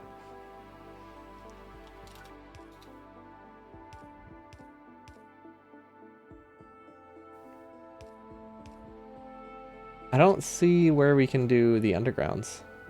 If coal was only on one side, we could technically do the undergrounds here. I don't love it, but we could. Let's worry about that, because it's at the best case scenario, it's going to be this wide. It's going to output up to there. So that's the height. We haven't done the height here. But it looks like this version is actually a lot taller, but it's way less wide. So it does have merit if we can't fit it. If we can't fit the other one in here. Maybe we can move these. We might be able to move these around a little bit. These are pretty solid. I like this one. Wait, where did I move this one? Okay. But yeah, this one's less wide. Doesn't really have a ton of benefit. However, it does let you get a beacon later, which is nice. If I eventually decide I want to beacon this. It does get all of the assembling machines. We could even get like 2 on each one. That's pretty decent. We just have to move where the splitters are, but that's easy enough. Yeah, we can power them all with beacons. I like that. That gets us 2 beacons on assembling machine, and then we can also do a beacon here. Or here. So that gives us the ability to put probably 3 beacons on every... I think 3 beacons on every machine is what that amounts to. So we would have 1 in the middle. And every single middle. Yeah, they're not actually running, but it should tell me how many they're connected to, right? It's only 2. Really? No, that doesn't make sense. Number of effect sources 2?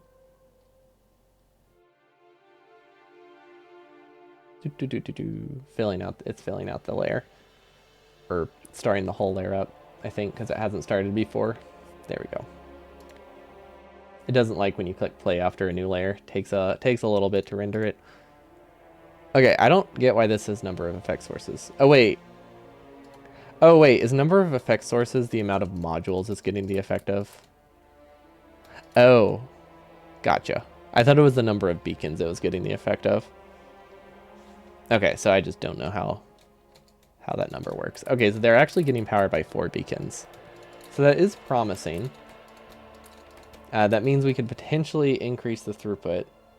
However, I don't think it actually has the option to increase the throughput because I think these are still... Yeah, these are still input limited. Okay, so this isn't a beacon approach, which means there's no reason to have it. So yeah, I think we go with our classic design. Then if we really want to, I think you can design this in a way that doesn't use splitters and instead uses belt curves, but it doesn't make a huge difference either way. But yeah, I imagine we just go with the typical design here, and then across the way we do yellow assemblers, which production speed is technically higher for yellow assembler, or not higher. It's technically the same. However, we don't need as much, right? Let's see, what do we need? Mining productivity. Is that what I want to start researching?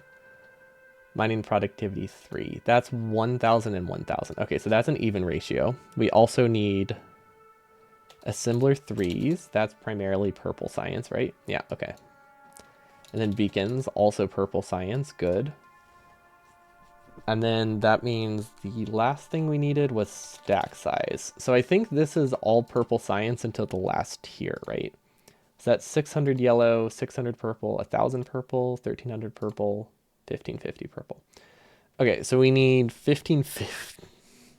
So to get this and mining productivity, we need 2,500 purple on top of the 400 we need for beacons and assembler 3s. That's a lot, isn't it? Well, let's see. This is producing... Let's assume it runs full speed. That's 1.2 per second. That's a lot of purple. It's not that bad, I guess. It's not as much as it sounds. Because that's not that much more than you need to launch a rocket, right? So like that's how much you need to just get to a rocket launch. It's just we're doing this before the rocket launch, ideally. Because we should have plenty of time. Yeah, I don't see a world where this takes us 8 hours to get to that I continue the run. So yeah, we should have, like, ideally, I think we're at, like, the 4 or 5 hour mark right now. Or not ideally. I feel like worst case scenario, we're at the 4 or 5 hour mark right now.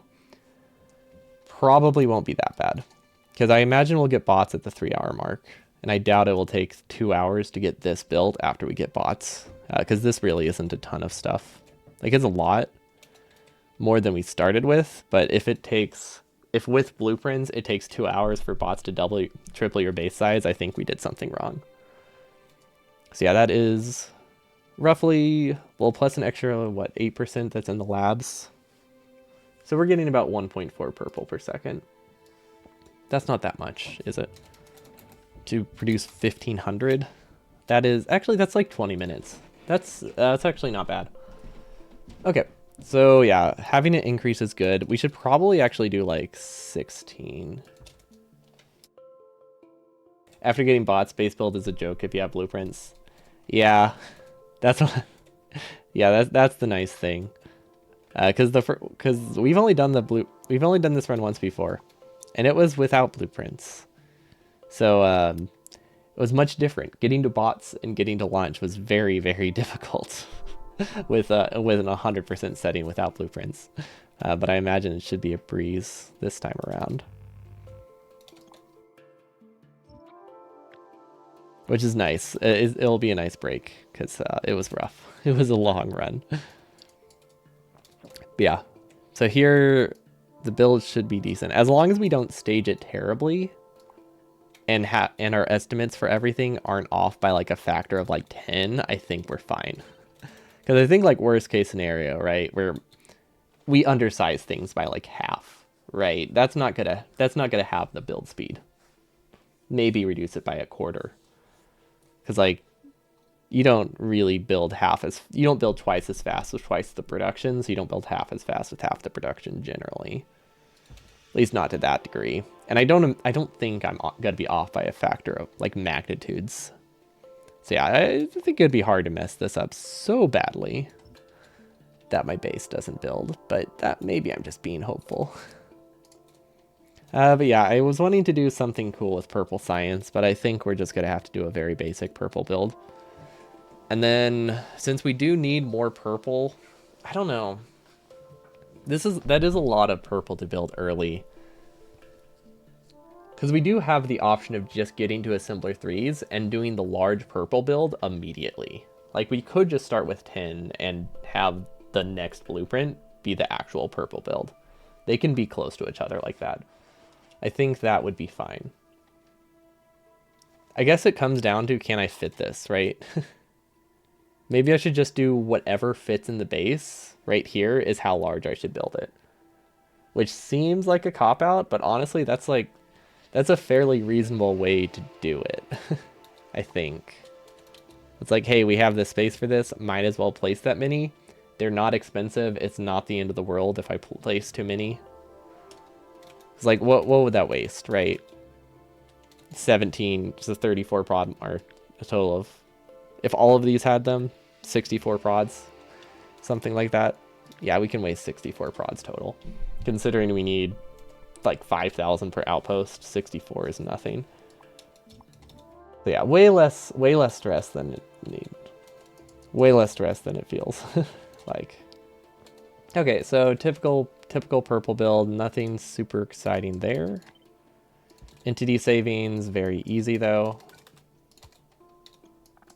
Actually, why am I fixing that? It literally tesslates every 4 tiles, and I'm sitting here trying to like save entities one click at a time. That's weird. Oh, I see the problem. They didn't have the same output for tesslating. Okay, and then I feel like I had an idea. Like we could snake the coal, or actually wait, this is on the coal grid. This one doesn't need a snake, because this one is just straight up on the coal grid within the middle of my base before we got off the grid. Okay, that makes this way easier to build. Yeah, there's no reason to be creative here if we're already on the coal grid. Entity savings wise, I don't think I can justify that one entity. If I really want to, we can go back and delete them later. This one, on the other hand, this one's a lot more entities. Okay, and then output. I want it to be mirrored. There we go. Input. Perfect. Okay, I think that's most of the entities we can save, right? Oh, and obviously everything between the splitters. Is that facing the right way? Yes, it is. Good. And do the same up here. Okay, I think that's decent. This shouldn't be that expensive. Okay, now it tesslates, and then I said do it as much as fits in the base, which is probably going to be like 16 or 38 or something like that. Underground belt is in the way. If underground belt is in the way, then it's not tesslating correctly, which means I built it wrong. Weird. It should be fine with that then. We can also even do something like this at the end to save like one splitter, which we probably will do. It doesn't matter right now though. And it depends which direction we end up building it before I actually place that. Input, give them fuel. Okay, so we should be able to paste this. For now, let's just paste it here. Don't know if that's a good spot for it, but I think it will work. Central horizontal underground is not working. That's what the, okay. That's what the error was about. Thank you. That's why it told me it was wrong. I thought I fixed this. Thanks for catching that. Yeah, I could have sworn I fixed this because I even like made a comment. It's like, oh, these aren't tesslating correctly. I should fix that. And then I put it in the exact same spot, I guess. That's weird. Oh, I see the problem. Okay. Yeah. There we go. There we go. Now we need to repaste it into the correct spot. Okay. Wait, what? There we go. Okay, yeah, but basically we pasted it wrong, and then since we are just holding left click and going to the left, it placed a bunch in the wrong spot, and then we just copied everything wrong. And that's why the pattern was looking even more weird, because it was off in 2 places. Okay, so this should be fine. It is on the coal grid, excellent. So we have LDS, good. We have blue chips, good. We have Robot frames, good, also very close. Now this is one thing we haven't really accounted for. Don't know where robo frames are going to come from.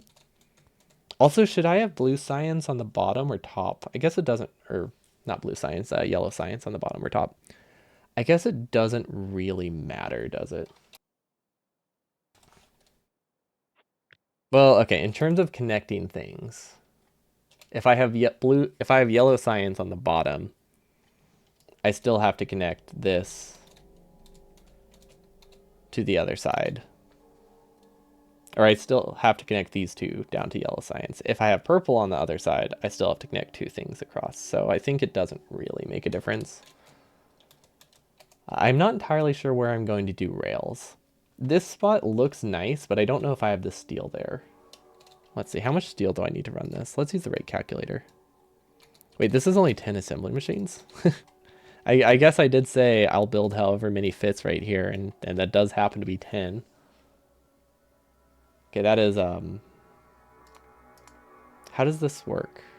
I thought it would tell me the base components, but I guess that's not what this calculator is for.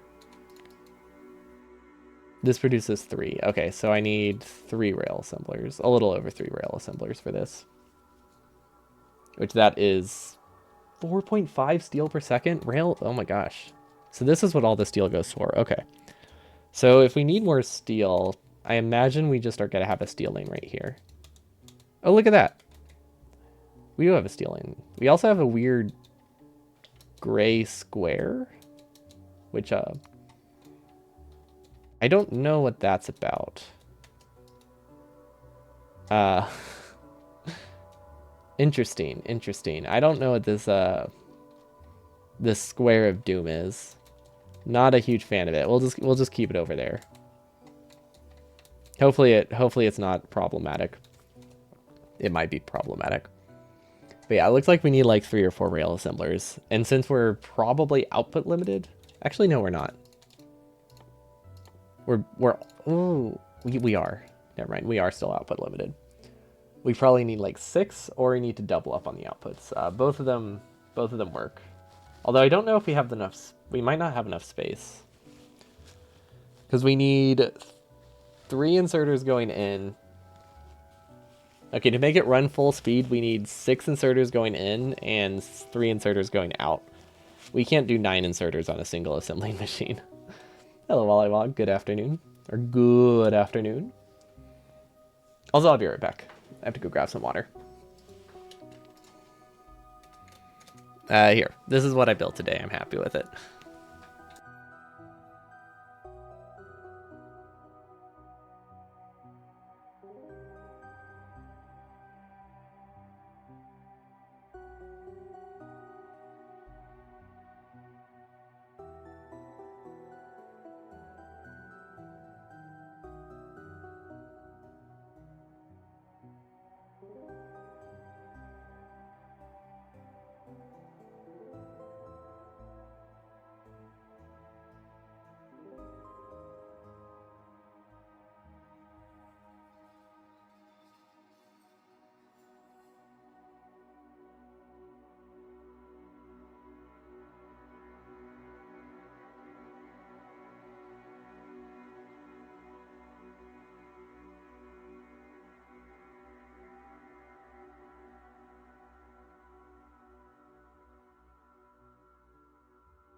Alrighty, I'm back. Okay, where were we? Right. Sciences. Okay, so purple and yellow science, the actual assemblers for them, very straightforward. We don't need to do anything special with them. Not with the space that we have, at least. Space savings, we're not going to save inserters, We're not going to save inserters, and we don't need to save space right now, so that is, that makes that simpler. Rails, on the other hand, rails are tricky. We need like 4 rail assemblers, which we have the space for. We don't really have the steel for. Let's see, where's stone? Stone is up here. Okay, so I was thinking we would do rails here, but honestly, that doesn't look like a great spot. We should probably just do them up here at the source of steel. Which, wait, no, this is the source of stone. This is the source of stone. That's a Harry Potter book, right? Actually, wait. Is it, which country is it Sorcerer's Stone, and which one is it Philosopher's Stone? Because didn't they rename it for America? But I don't remember which direction is which. USA is Sorcerer's Stone. Okay. Which I don't know why. Because it's not like, maybe Sorcerer just sounds cool. Because it's not like that really means anything to us either.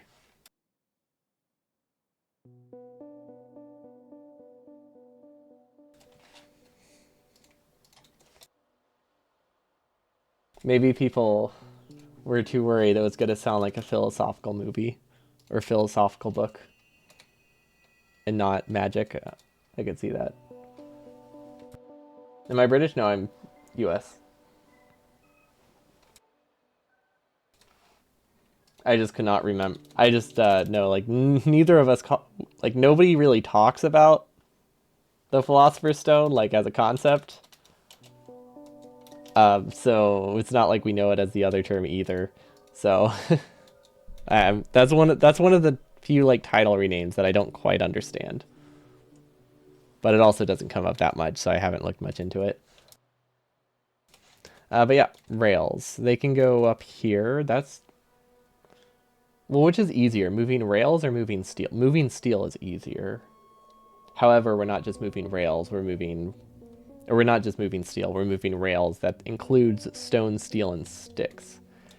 Which that does remind me, we need sticks. We can probably turn one of these into a stick assembler and get slightly less steel. Which, the Philosopher's Stone, well, yeah. That's why I was wondering if, like, they renamed it because we call it the Sorcerer's Stone in alchemy, but then I realized, nobody talks about alchemy, so like that explanation wouldn't make any sense anyway. It's like it's a great idea, but then it's like, oh wait, nobody talks about alchemy in day-to-day life. Unfortunately, because I think alchemy is fantastic. We need more. People need to talk more about alchemy. It's great. Those are easy enough to produce more of. Okay, yeah, this is all just a mess. Well, let's see. We'll probably be producing stuff here. I think we'll be producing stuff here. Or here. I think this is just dead space. I can't picture what we can build here. Honestly, I think we just go with our original plan of doing more red chips here. If we can figure it. Or leave it for something later. It can just get like random assembling machines or storage.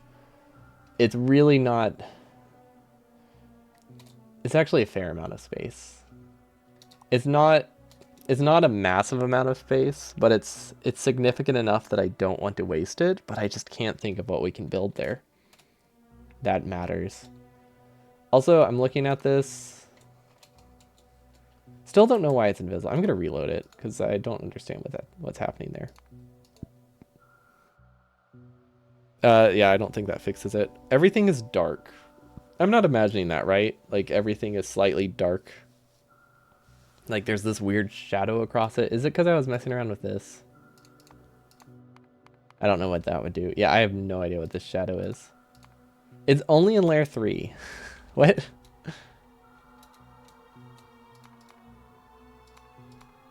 This is so bizarre.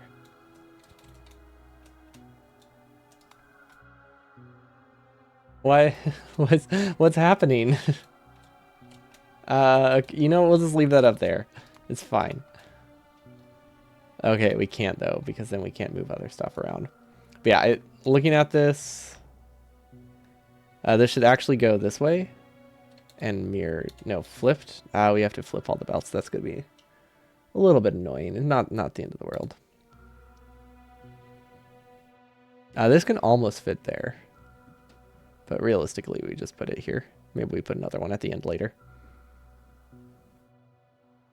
Okay, yellow science, honestly, it really doesn't matter. It doesn't matter which one's which. Either way, we have to cross two belts. I actually wanted to go the other way, though, because I think it does matter which direction everything comes from, which would be from the left, which is here. And I guess that just naturally puts yellow science on the bottom, so sure, we just go with that. Okay, so input-wise, the balance for these doesn't matter. The balance for these might matter. Nope, doesn't matter. Almost matters. We should probably put rail on its own belt. Also just for throughput purposes. Yeah, we should do rail on its own belt. Okay. So this we can split off, which... Does this have a prio? I don't think this has a prio. I'm assuming this is the output, right? Yeah. So we can split off of this and send it towards the future sciences. So this is layer 2.3. And then this is how we get robot frames. Very, very straightforward. I like that. They're very clean to do. I did build this on a coal lane. Unfortunate. That just means we have to move it over a tile, though. It's not a huge deal. We just can't have the underground on a coal lane. But we can have it next to a coal lane, and no problem at all. Okay, so there's that. And then these...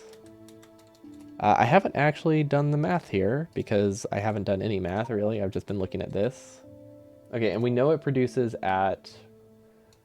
If I'm being honest, I don't actually know what percentage it produces at. I've just been guessing and saying it's 70%.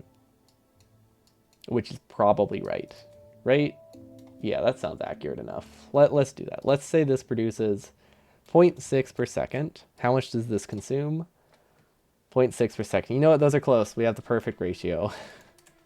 But yeah, we'll need to... I think we'll need to double side this. This is so weird. Why is it dark? Okay, what could be causing this? Ah, wait. That's weird. Why is that? Is that really the cause of it? It's weird that the pipe visualizer overlay, though, is unique to that specific layer, so I don't really know. But I mean, that does seem to be working now, so I mean, that's the important thing. Even if it's a weird fix, it does seem to be okay. I really wish we could build here. Wait. Can we build there? Wait, is it working again? Hold up, moment of truth. Infinity loader is in the way. I don't think it's technically a problem because it won't be blueprinted, but it's very concerning. It might cause a lot of issues with the mod. Should I go around it? What do I do about this? Honestly, I think we go around it. Let's use an underground. You know, if we use an underground belt, which there should be there anyway, it should be there anyway, then we don't have to think about it.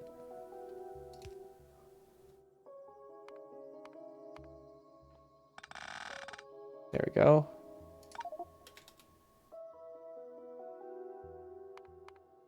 And now we broke other things. That's perfect. Well, I think this is the infinity loader problem. Well, that's a different problem. Okay, we broke things. We broke different things.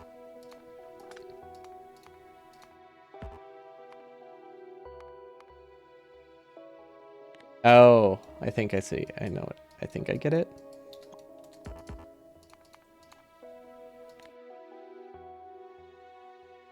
Yep. Okay. Now this is broken, I'm pretty sure because of the infinity loader.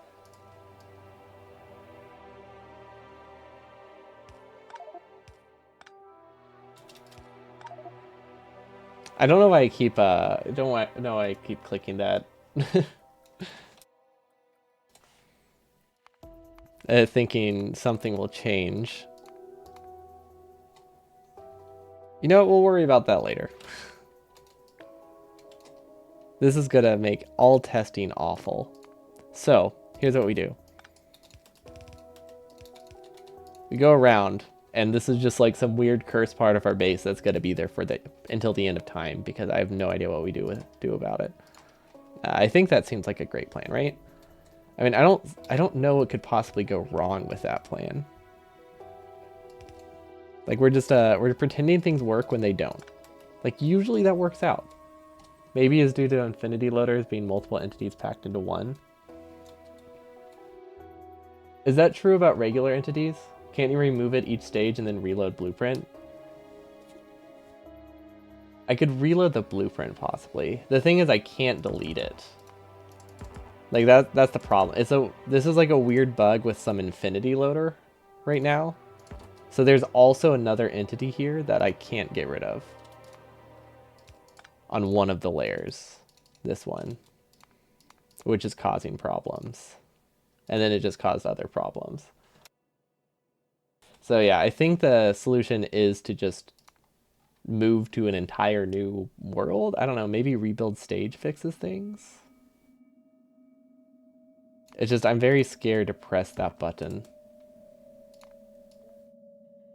But yeah, we could try this button, see if that breaks things. We did save it.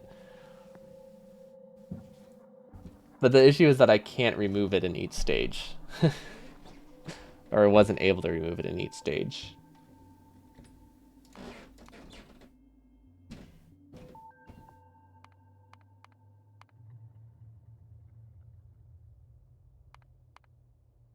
Maybe just rebuilding does it. Okay, so that gets rid of that error. Kind of. Is the infinity loader gone? Wait, which one's the infinity loader in? Okay, that rebuild stage button might have done it. Very scared though. I no longer trust any of this. There's something there. Let's delete it. Okay, well hopefully that's fine. Now I just have like an invisible square, but I mean at least it's functional. So I guess this button, so this just clears everything, I guess. It just deletes the whole stage. So this is basically just the remove and rebuild. Got it. So this also clears belts for testing. Oh, that's what, right. That's why I haven't ever tested it, because it makes it that everything stops. Right. And it means the startup time is like, it's like an hour. It takes like an hour to start up the base with the way it's set up. Because it's supposed to be started up gradually with small amounts of coal. If you start everything at once, it takes like 2 to 3 hours. I might just leave it running after stream today.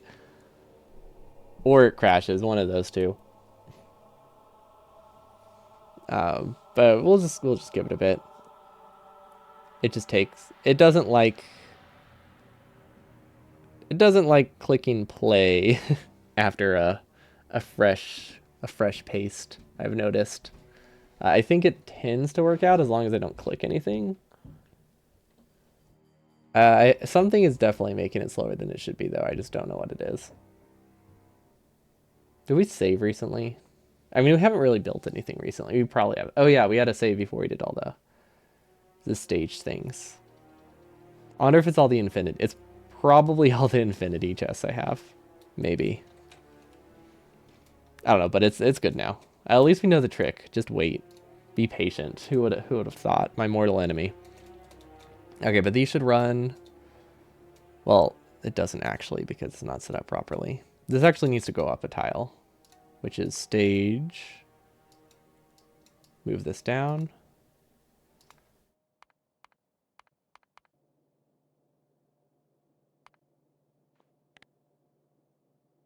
Wait, how do I configure the stage move tool? Why is it always sending to 2.2? Is that just a UI bug?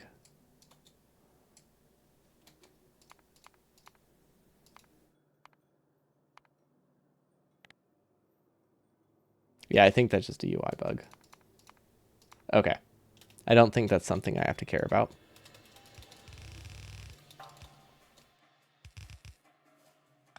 It just says 2.2 always with that one. I don't know. There's probably something more to it. And then this is outputting here. Okay, so this isn't that far. I don't care that much about the connections right now. Because these aren't really they're not in their final location. Some button with scroll. Let's use target stage send. Ah. So why does right clicking do something? Oh wait, maybe right clicking just already sends up. I thought the targeted stage tool was different. Oh, filtered stage tool is different. Okay.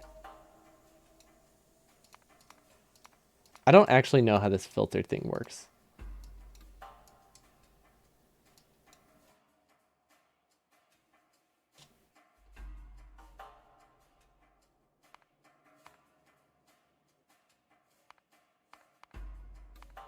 Okay, I think I get it.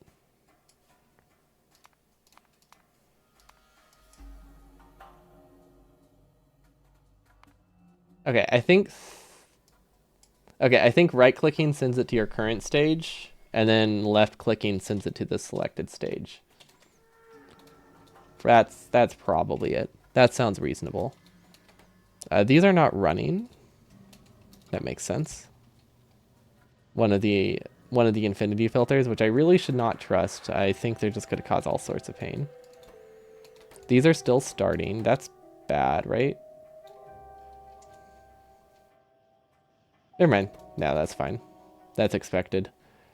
This has to fill so much. This needs like 500, 5,000, 1,000 solid fuel before it actually all starts. That's something that I'm really curious how we're going to check. Actually, no, we will be able to check it at the end of the run, but probably not to the degree I want. I'm assuming, okay, so these log files, right? These aren't that accurate. I'm assuming that I could probably get a more accurate production value somewhere, right? Like, obviously, the interface rounds. I'm assuming there's a log file somewhere that I can find, or maybe a mod that lets you see them more accurately. Because I'm really curious what my coal produced versus coal consumed will look like, because that'll give me a good idea of how much is backed up on belts and inside inserters. It's not super important, but I am curious about it at the end of the run. Because we have 8 for every single square of belts, and that's including, these tiles from undergrounds. We will have 4 to 8 backed up fuel, plus between 1 to 8 backed up fuel inside every single drill or inserter or anything that consumes fuel. And it makes me real curious how much I'll actually have wasted at the end of the run, just sitting inside machines, because I imagine it's going to be like hundreds of thousands, right? It would have to be, if not more. Like 500,000 wasted coal? No, solid fuel. That seems a bit high. Probably not 500,000. But I wouldn't be surprised if it was like 100k. Anyway, we needed to do... Right, we needed to do furnaces. We're using all of our bricks over here, right? Yeah, these use every ounce of bricks I produce. It also doesn't run. Oh, this is logic. This is logic gated. That'll take a while. Okay, so yeah, I think 1 chemical plant for every row is way too slow. I was hoping it would work, but yeah, it looks like the startup time with that is multiple minutes, maybe like half an hour. I haven't actually done the math. We could do a quick estimate. Let's do 5 times, let's do 7. 7 times 28. That's more math, but that's easy math. 200. This produces 1 per 2 seconds. So that is best case scenario, like 7 minutes to start up. And that's assuming no consumption, which there is going to be consumption. There's also some belt waste. So yeah, we're looking like 7 minute startup time from fuel alone. We'll have dedicated we'll have dedicated fuel production next to it. I was just having these for testing purposes mostly, but doesn't look like it'll be a valid option, which is unfortunate because I thought it's kind of cool. Has this started yet? Oh, we never fixed that in this version.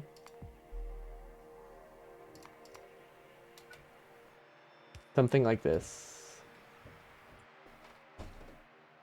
Allow. There you go.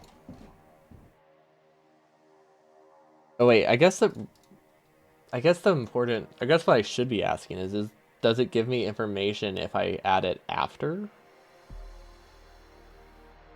Yeah, I guess I'll have to see if it works to load something after, because I guess it didn't occur to me I can't use mods in the run. Whoops.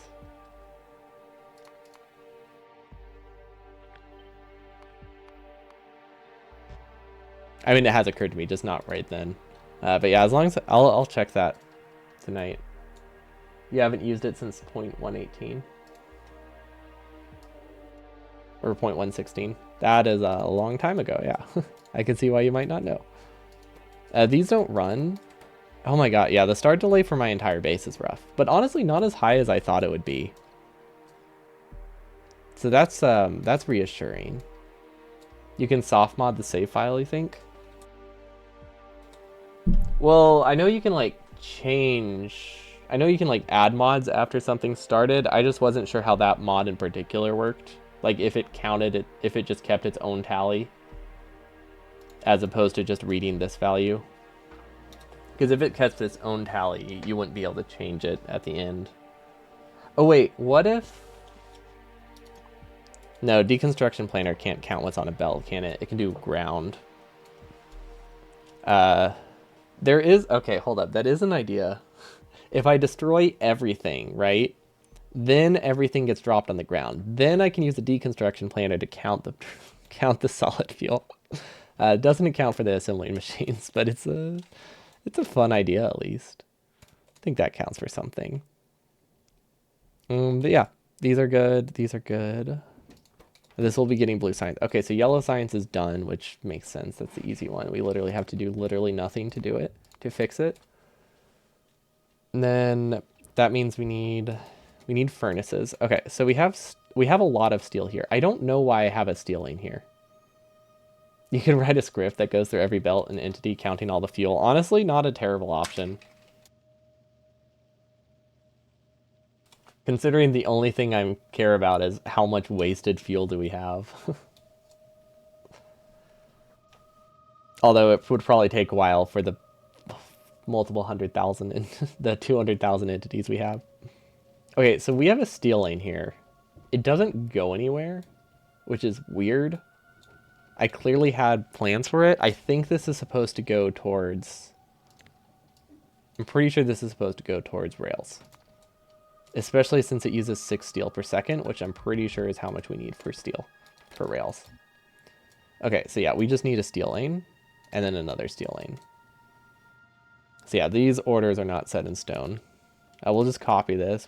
I know I need 2 steel lanes. I'll just pretend I have 2 steel lanes. So if steel is over here, that means we need bricks and stone. We don't have any brick production, so yeah. We just need more bricks and stone. Okay, well that's easy enough.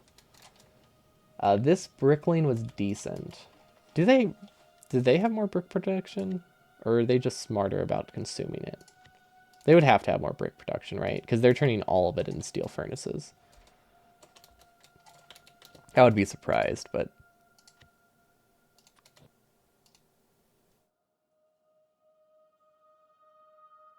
did that paste? I think that pasted. Considering how long that's taking, I think that pasted it. I normally don't paste these in map view because I need to explore the area, but yeah, it just does this whenever it pastes, which takes a while. I need to be more mindful of that in the run. Because this would probably lose me like multiple minutes over the course of the run. Yeah, we're working on we're working on our base. We'll hopefully be done. I'm hoping to be done by April 1st, and we've made good progress. We have a lot more to design, but the stuff that we have to design is mostly quantity. not like new designs unless we just want to do some entity saving. So we should be good for the goal that I have. Because I think it would be awesome to do it April 1st. That depends if something else comes up. Because there is a possibility that we would be doing something else. It depends. Let's see, do we need... Oh, these have their own... These have their own RoboFrame production. Okay. We're just splitting off, which decreases our robot production, which is probably fine. What am I looking for? Okay, they have military. Like, they have brick production, right? They would have to. Oh, I remember. Yeah, I commented on it the other day. I was like, oh, that's a weird lane. And it is. I stand by that. They have, like, this weird... It's like 18 furnace. No, it's 18 furnaces on each side. It's a bizarre lane. Nuclear power is allowed. It's technically allowed, but we can't mine it. So we can't mine uranium. So technically, yes, but unfortunately, it's not useful. It would be very, very nice. Yeah, it would be really funny to have that. So I'm a bit sad that we can't use it. Okay, so these will run. I mean, they don't run now. They're not connected to coal, but yeah, this is our power plant. We'll just have something like this. And then we also have a variation of it using turbines, which we haven't actually set up yet, but should be pretty easy to do. We can do it with, I think, 2 medium poles.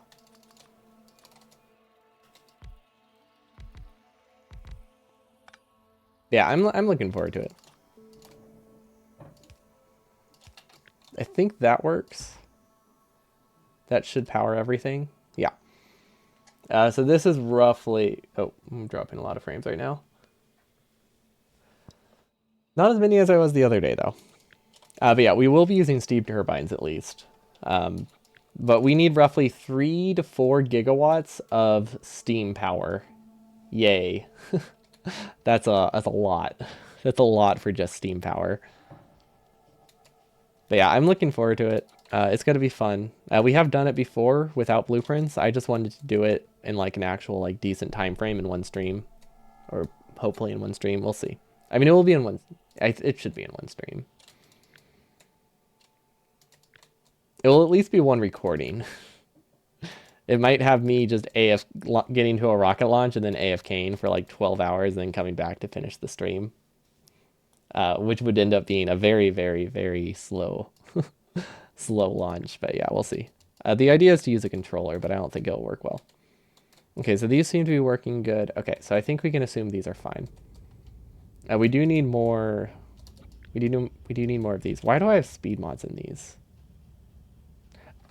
I feel like these are expensive enough that I could probably use prod mods, do more of them. Any estimates for UPS by the end of the run? 60? Maybe 55? The goal is to do it in as fast of real time as possible, so UPS will be no less than like 55 by the end. Because there's no reason to expand after that. After like, you can get to like 55 and probably be... Like, you can get to like 55 and probably still gain more green chips from expansions, but anything lower than that, you're losing real time. So I won't be going that much lower. The estimate is about 4 to 5 million green chips per hour, though. I think that is roughly what I will expect, which is why the last, like, there's just going to be 4 hours, probably like 3 hours of me just walking away while it records for green for green chips to produce, because I will have maxed out my computer by that point. That's gonna be great. So you probably haven't seen the outpost then. So we need more of these. These should probably be prods. I don't know. I kind of like the speed mods here, but yeah, they could.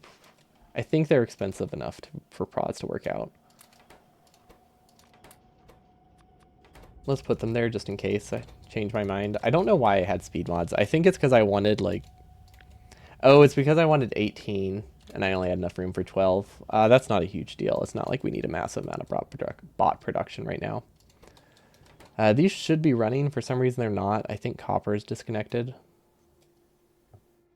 Which I don't think is a problem. It's just weird. Oh, I mirrored this lane. So coal's coming from the wrong side now. That makes sense. There used to be another lane. I used to have the inputs on the top for testing purposes, and then I started building other things. Okay, so we need a brick lane. Which, bricks are weird. Oh, bricks are awful. Bricks can't self-feed without logic. Okay. That's fine. 12 is probably good. So spacing wise, normal lane works. This isn't technically working full speed. It's working close enough that it should be fine.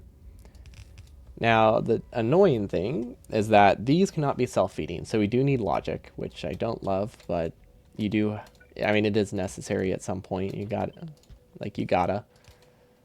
So which logic should we use? I should probably use this one. This one's pretty solid.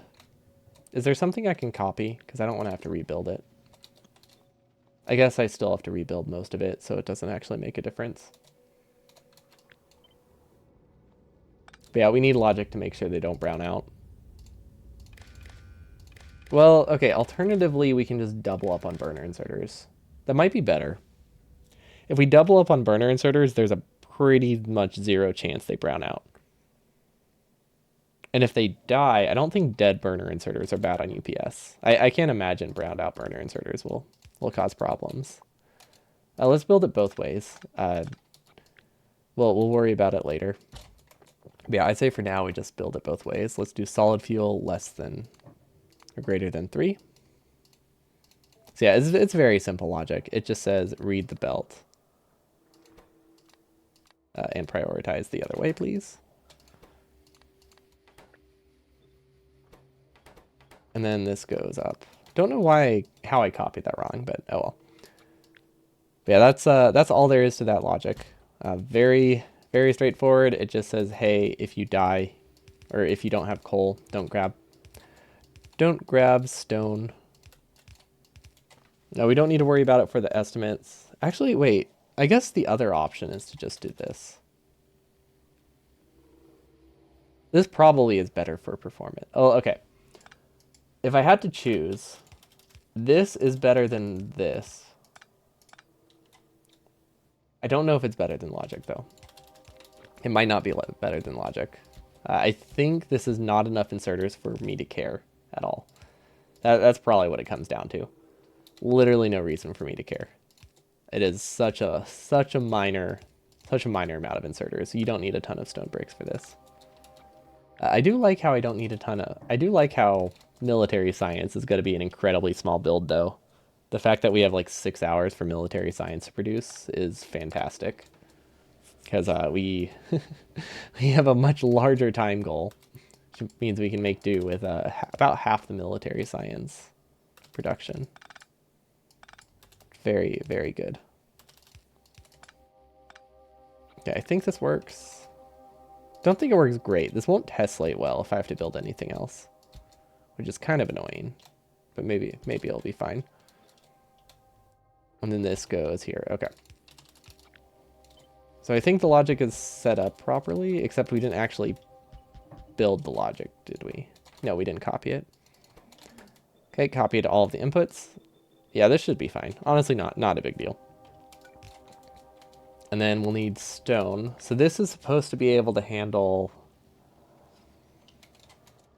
This will give me 1 full lane of bricks at the cost of 1 full belt of stone. So I think we actually have to move the logic.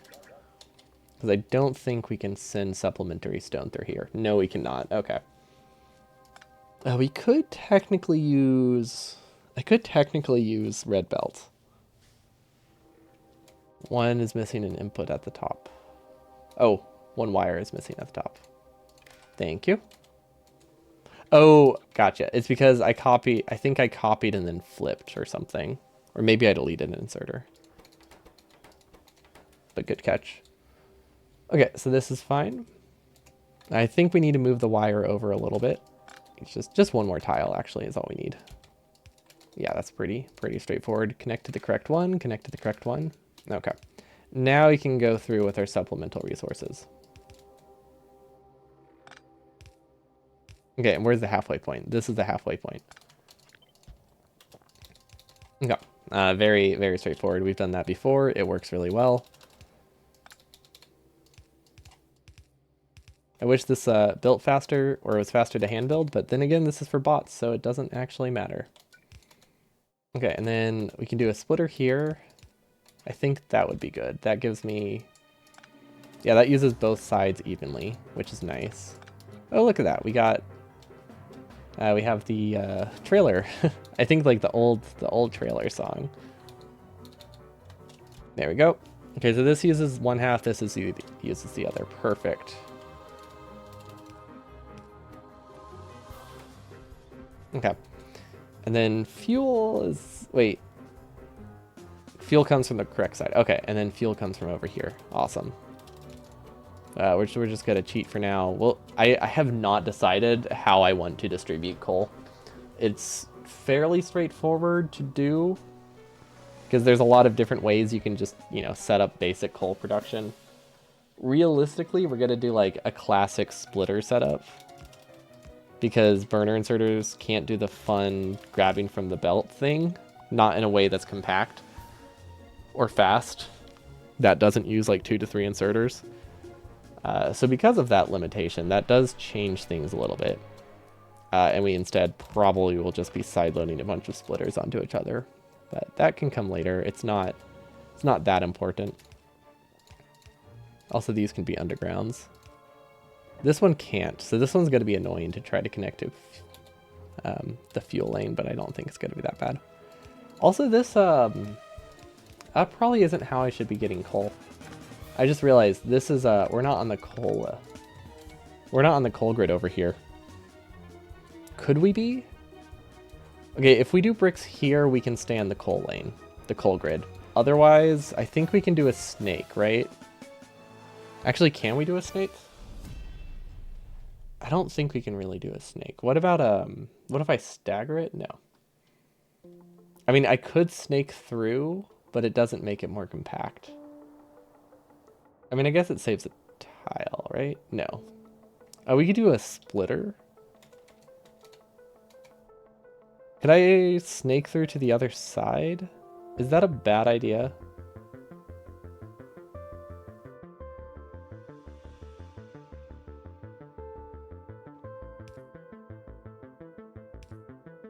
Thanks. This one can't be an underground. Yeah, I mean, it can be an underground, I guess. Technically, it just doesn't work. We could power the outputs like this.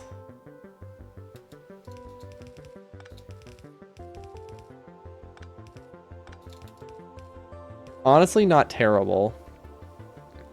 I mean, if it's a good alternative to connecting a new lane, at least.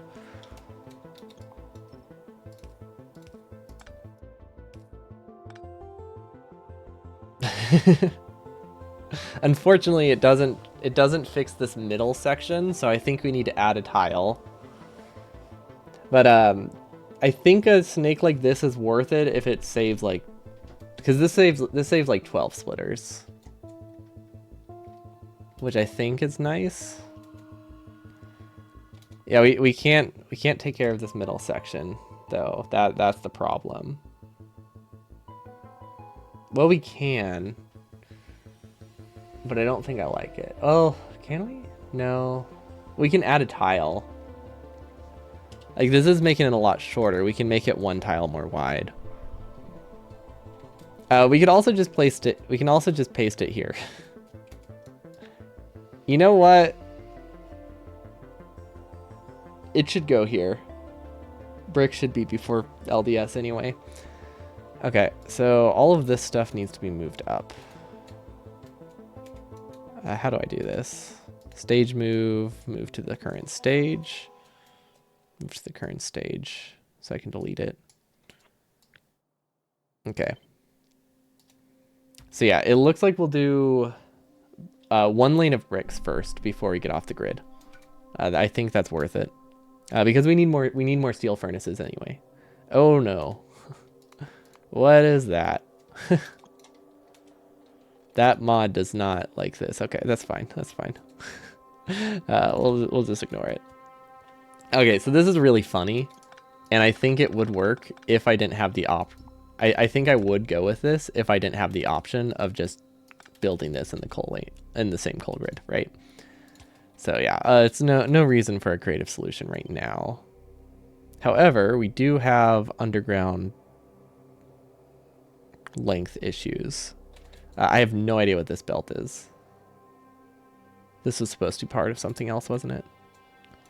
I think this is part of LDS. What the heck is that? Was that there before? Whatever. I don't think it was anything.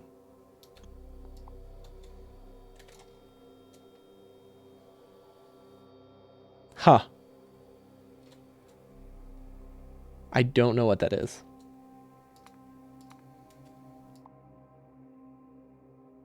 Also, I'm realizing now, if you stage move it to the current stage and then delete it, things are a lot easier.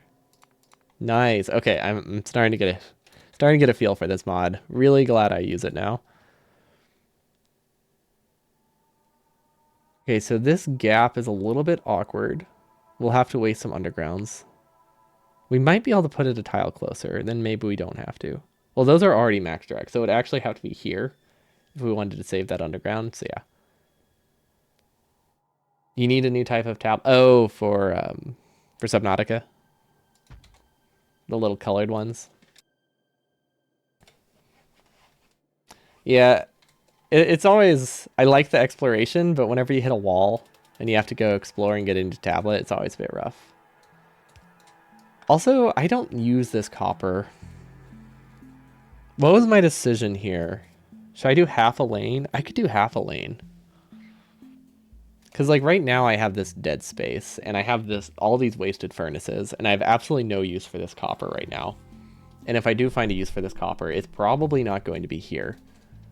So we can realistically just delete this. Make this like a half copper lane and then a half brick lane. That could work. Overall, it's a little bit less space efficient, but it fits the important things into this area a little bit more easily. You had to fight a dragon to get here. Now you need to fight it to get out again. Are we playing the same Subnautica? I don't remember this. Yours sounds more interesting. Yours sounds a lot more interesting. Where do I find this cracked version with dragons? Okay, I think half copper lane is the strat. Let's move this to the current stage too. Actually, what stage is it supposed to be in? 2.3, okay. Let's just mess around with it in 2.3 then. We're gonna make a blueprint of this though, in case we change our mind. Double copper lane. But I don't see a use for all this copper because most of the copper we're using from now is direct fed. So we just don't really have a way to reroute this in a way that matters. So I'm thinking we just sideload it. Something like this. Which side of the belt is this on? We could even do something there. Okay, that sideloads it. Dragon Leviathan thing that sprays fire? Sure. I don't remember this, but I'll take your word for it. That sounds like I need to replay the game. Because that sounds fantastic. Okay, and then I think this is just two... Ooh, it's 2 tiles too wide? That's unfortunate.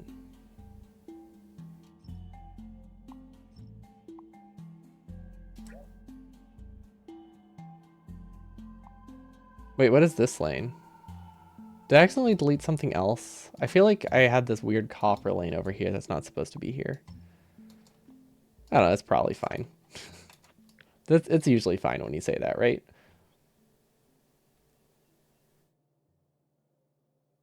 Okay, I remember there being one underground that was not long enough. But the rest of them should be an easy fix. It's bigger, but not as scary as the Reaper. Yeah, I just don't remember this one at all. It sounds really cool, though. Okay, should I just do Should I do something smart or should I just do this manually? I think I just do this manually. I'm not, yeah. I don't think it would save much time to set a filter. Yeah, it might be a little faster, but nothing too major. Okay, so this gives me all the copper I need, I think. Hopefully. Yeah, I'm pretty sure I didn't need that copper. And then this side loads it at the end. That's perfect. Okay, so now we get a full lane of copper out of this, heading straight towards turbines, and these should produce fast enough. I think we don't need any additional turbine production during the run. I might be off, but I'm pretty sure we decided this was enough, because we only need to produce like 3 gigawatts over the next like 7 hours with this, which I think that can do. If not, we can add that once our base is like fully built, no problem. Okay, and then this is the tricky part. I said I wanted a half lane of stone, which does not have the same dimensions as a half lane of copper. So how the heck do I do this? How do I get that many belts of stone over here? Because like my vision is we have stone here that's roughly this long, right? That was my vision at least, which we can do, but it's going to have like 3 stone belts on the side, so I don't think it's going to be, it's not going to be that much more compact, but obviously it prevents this dead space. Unless I can use this. Maybe I don't need to prevent this dead space. Let's see what happens if I just like paste this here. Maybe things work out. Because sometimes they do. Sometimes things are just okay. Also, unfortunately, we have like 1 tile too short to be like ultimate savings here, which is a little bit annoying. Copy, delete, there we go. Okay, I think this will work well. Don't know why that's not working. Ah, I see why it's not working.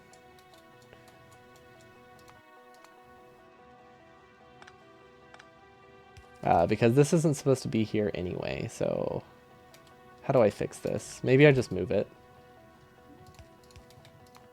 There we go. That should work, aside from the fact that it's the wrong way. Send to the current stage. There we go. Okay. That is much nicer. Then we can even make it, let's see, send to the current stage again. Delete it.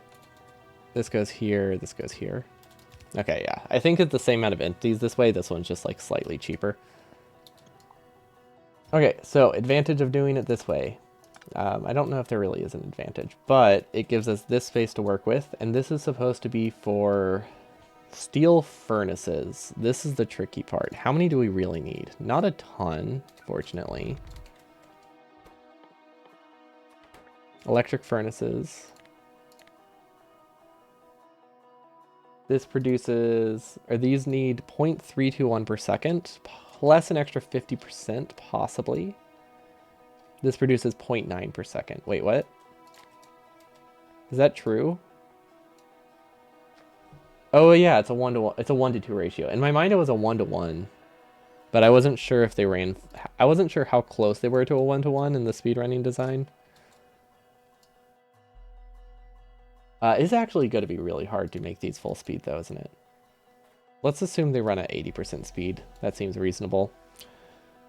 We have 1 lane. We have 15 bricks to work with, or 15 bricks to work with. Yeah, so this is more than enough. How is it? Am I doing something wrong? Or is the ratio just that bad in any percent? Because this says it produces 2 is enough for 5. That feels wrong.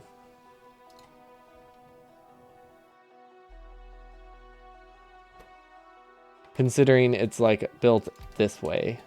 But I haven't actually looked at them produce. Oh, I guess it's built with a gray. Does that change it to be closer to a 2-to-1? 0.32, 0.2. Is it just a convenience thing? Like to that degree? I thought it was close to a 1-to-1. Factorio, productivity, science. Because I don't trust it. I guess I could do math as well. I don't want to do math. This takes 5 seconds to craft to produce one. This needs 1 over...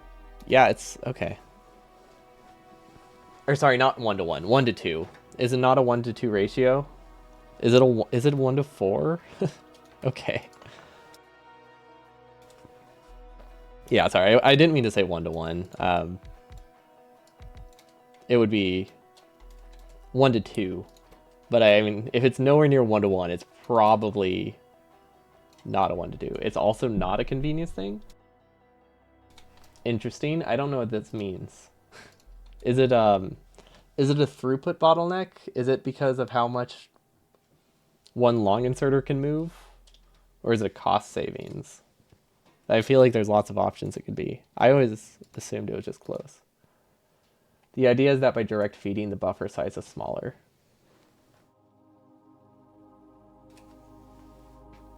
Is it? I guess the cost of like a steel furnace inside the machine isn't that high. And you would have to do like a belt loop. I was just thinking like of all the times like it would be nice to like redistribute the red chips at the end, but I guess you're not normally that red chip limited.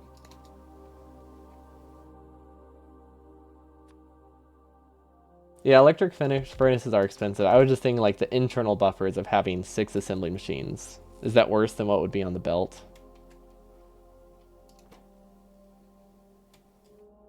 Or does it change this mechanic? Does it change the internal buffer of this as well when you direct feed? Or no? That's probably reading too much into it.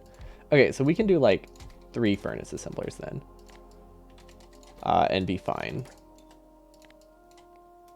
So this is enough for what we have. We're working at 80% speed, so it is still enough for what we have. If we expand it, we can just do another one. No problem. Okay. And this is on the coal grids. That makes it very easy. Bricks are here. Also easy.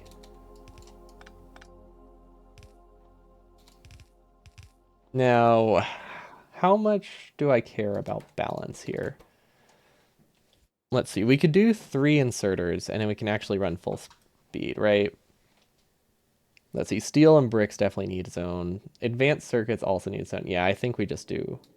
I think everything needs its own inserter, which isn't like a problem at all. Let's do input and output on this side. We'll do, well, we don't need to output onto us. If we're outputting onto this, we can output onto a belt, not a splitter. That helps.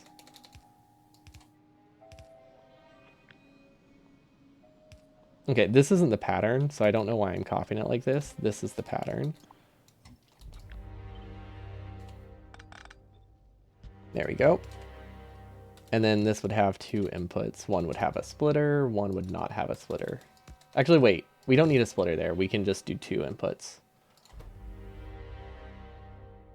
And then if I really wanted to, I could do circuits on both belts to make them a little bit more balanced, but I don't think that matters. What are the red arrows for? That is a bug from, I guess, the combination of the mods I'm using. This is a mod that tells you if you have an input and an output set for every inserter and every fluid machine. I don't remember the name of the mod. Fluid connection indicators, maybe? But it also does connection indicators for the inserters. But whenever I deleted everything, these ones stayed. And then when it comes to like burner inserters, the connection marker never goes away if it feeds into another burner inserter. So we always have red outputs. Yo, what's up, Plim? Welcome, welcome. Yeah, I got a full penguin outfit on today, basically. Well, not like an actual like penguin outfit. That would be fantastic, though. But like everything I'm wearing is penguin themed. It's fantastic.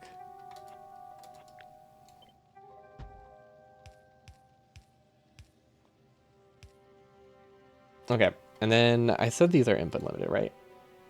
Very heavily input limited. Okay, so yeah, we do need double inserters here, or twice as many assembling machines. I don't think it really matters.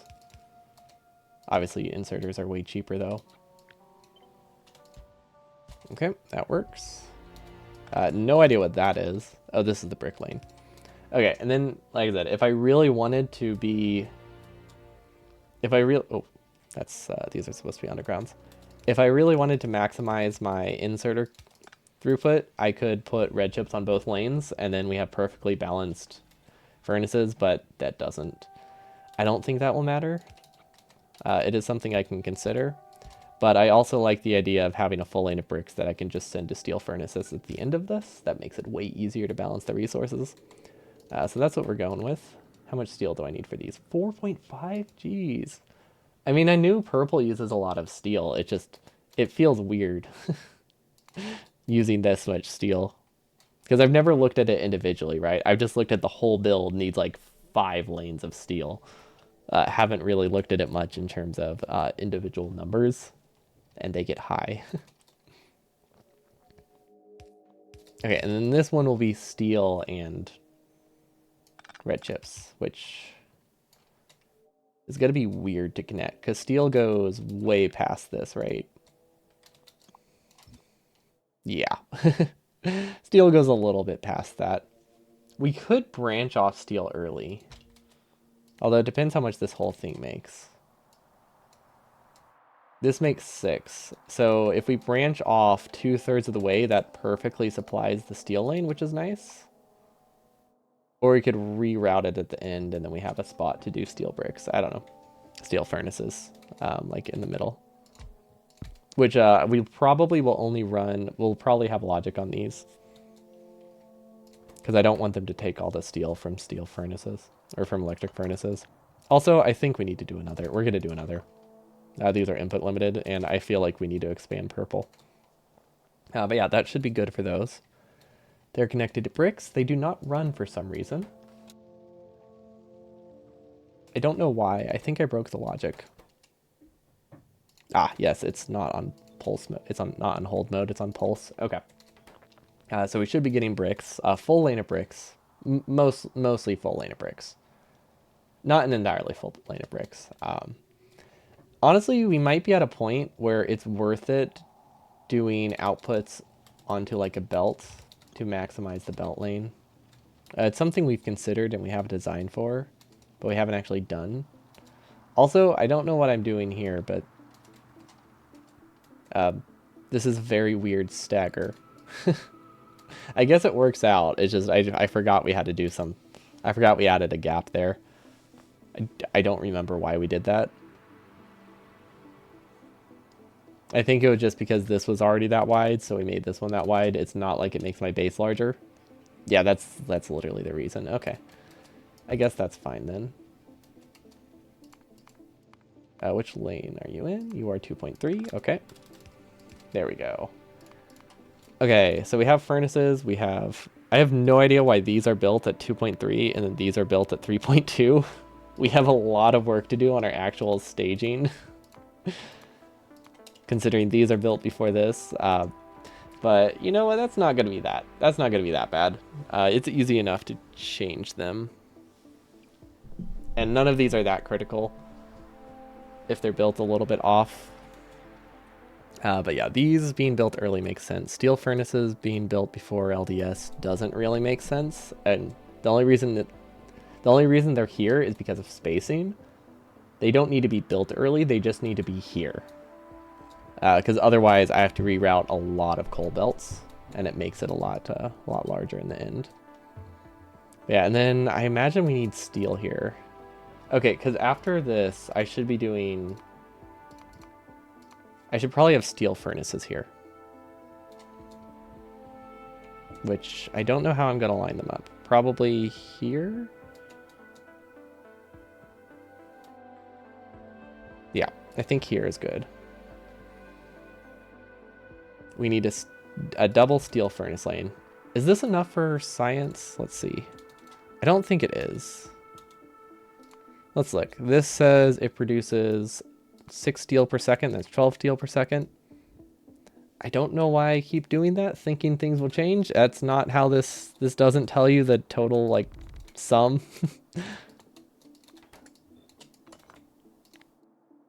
This needs 6 steel per second.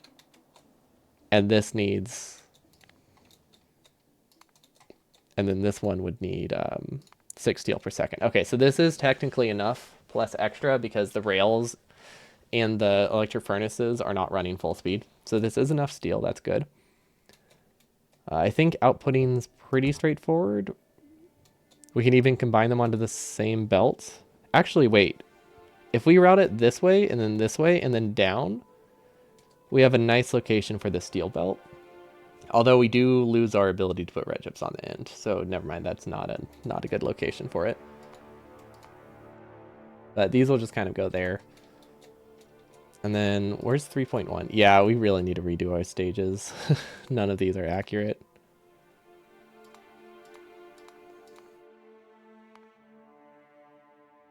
Because 3.1 was supposed to be me starting to do more science. I guess I could have this as steel. Nothing else is in this stage, right? Yeah, there's... Oh, this is lab expansion and steel. Okay, those can go together. That's fine. But the steel lane is good. I could actually save on coal distribution if I combine them. This could be one snake. However, the startup time would be horrendous, so I probably won't do that. But that is technically an option. LDS and blue chips should probably go next. Actually, no, red chips should go next. I don't... Okay, so I'm looking at this, and I feel like this will stack up really high, right? This is enough blue chips, I think is what we decided, right? Yeah, barely enough blue chips. It's enough for 10 yellow assemblers at least. Okay, I think red chips early definitely makes the most sense.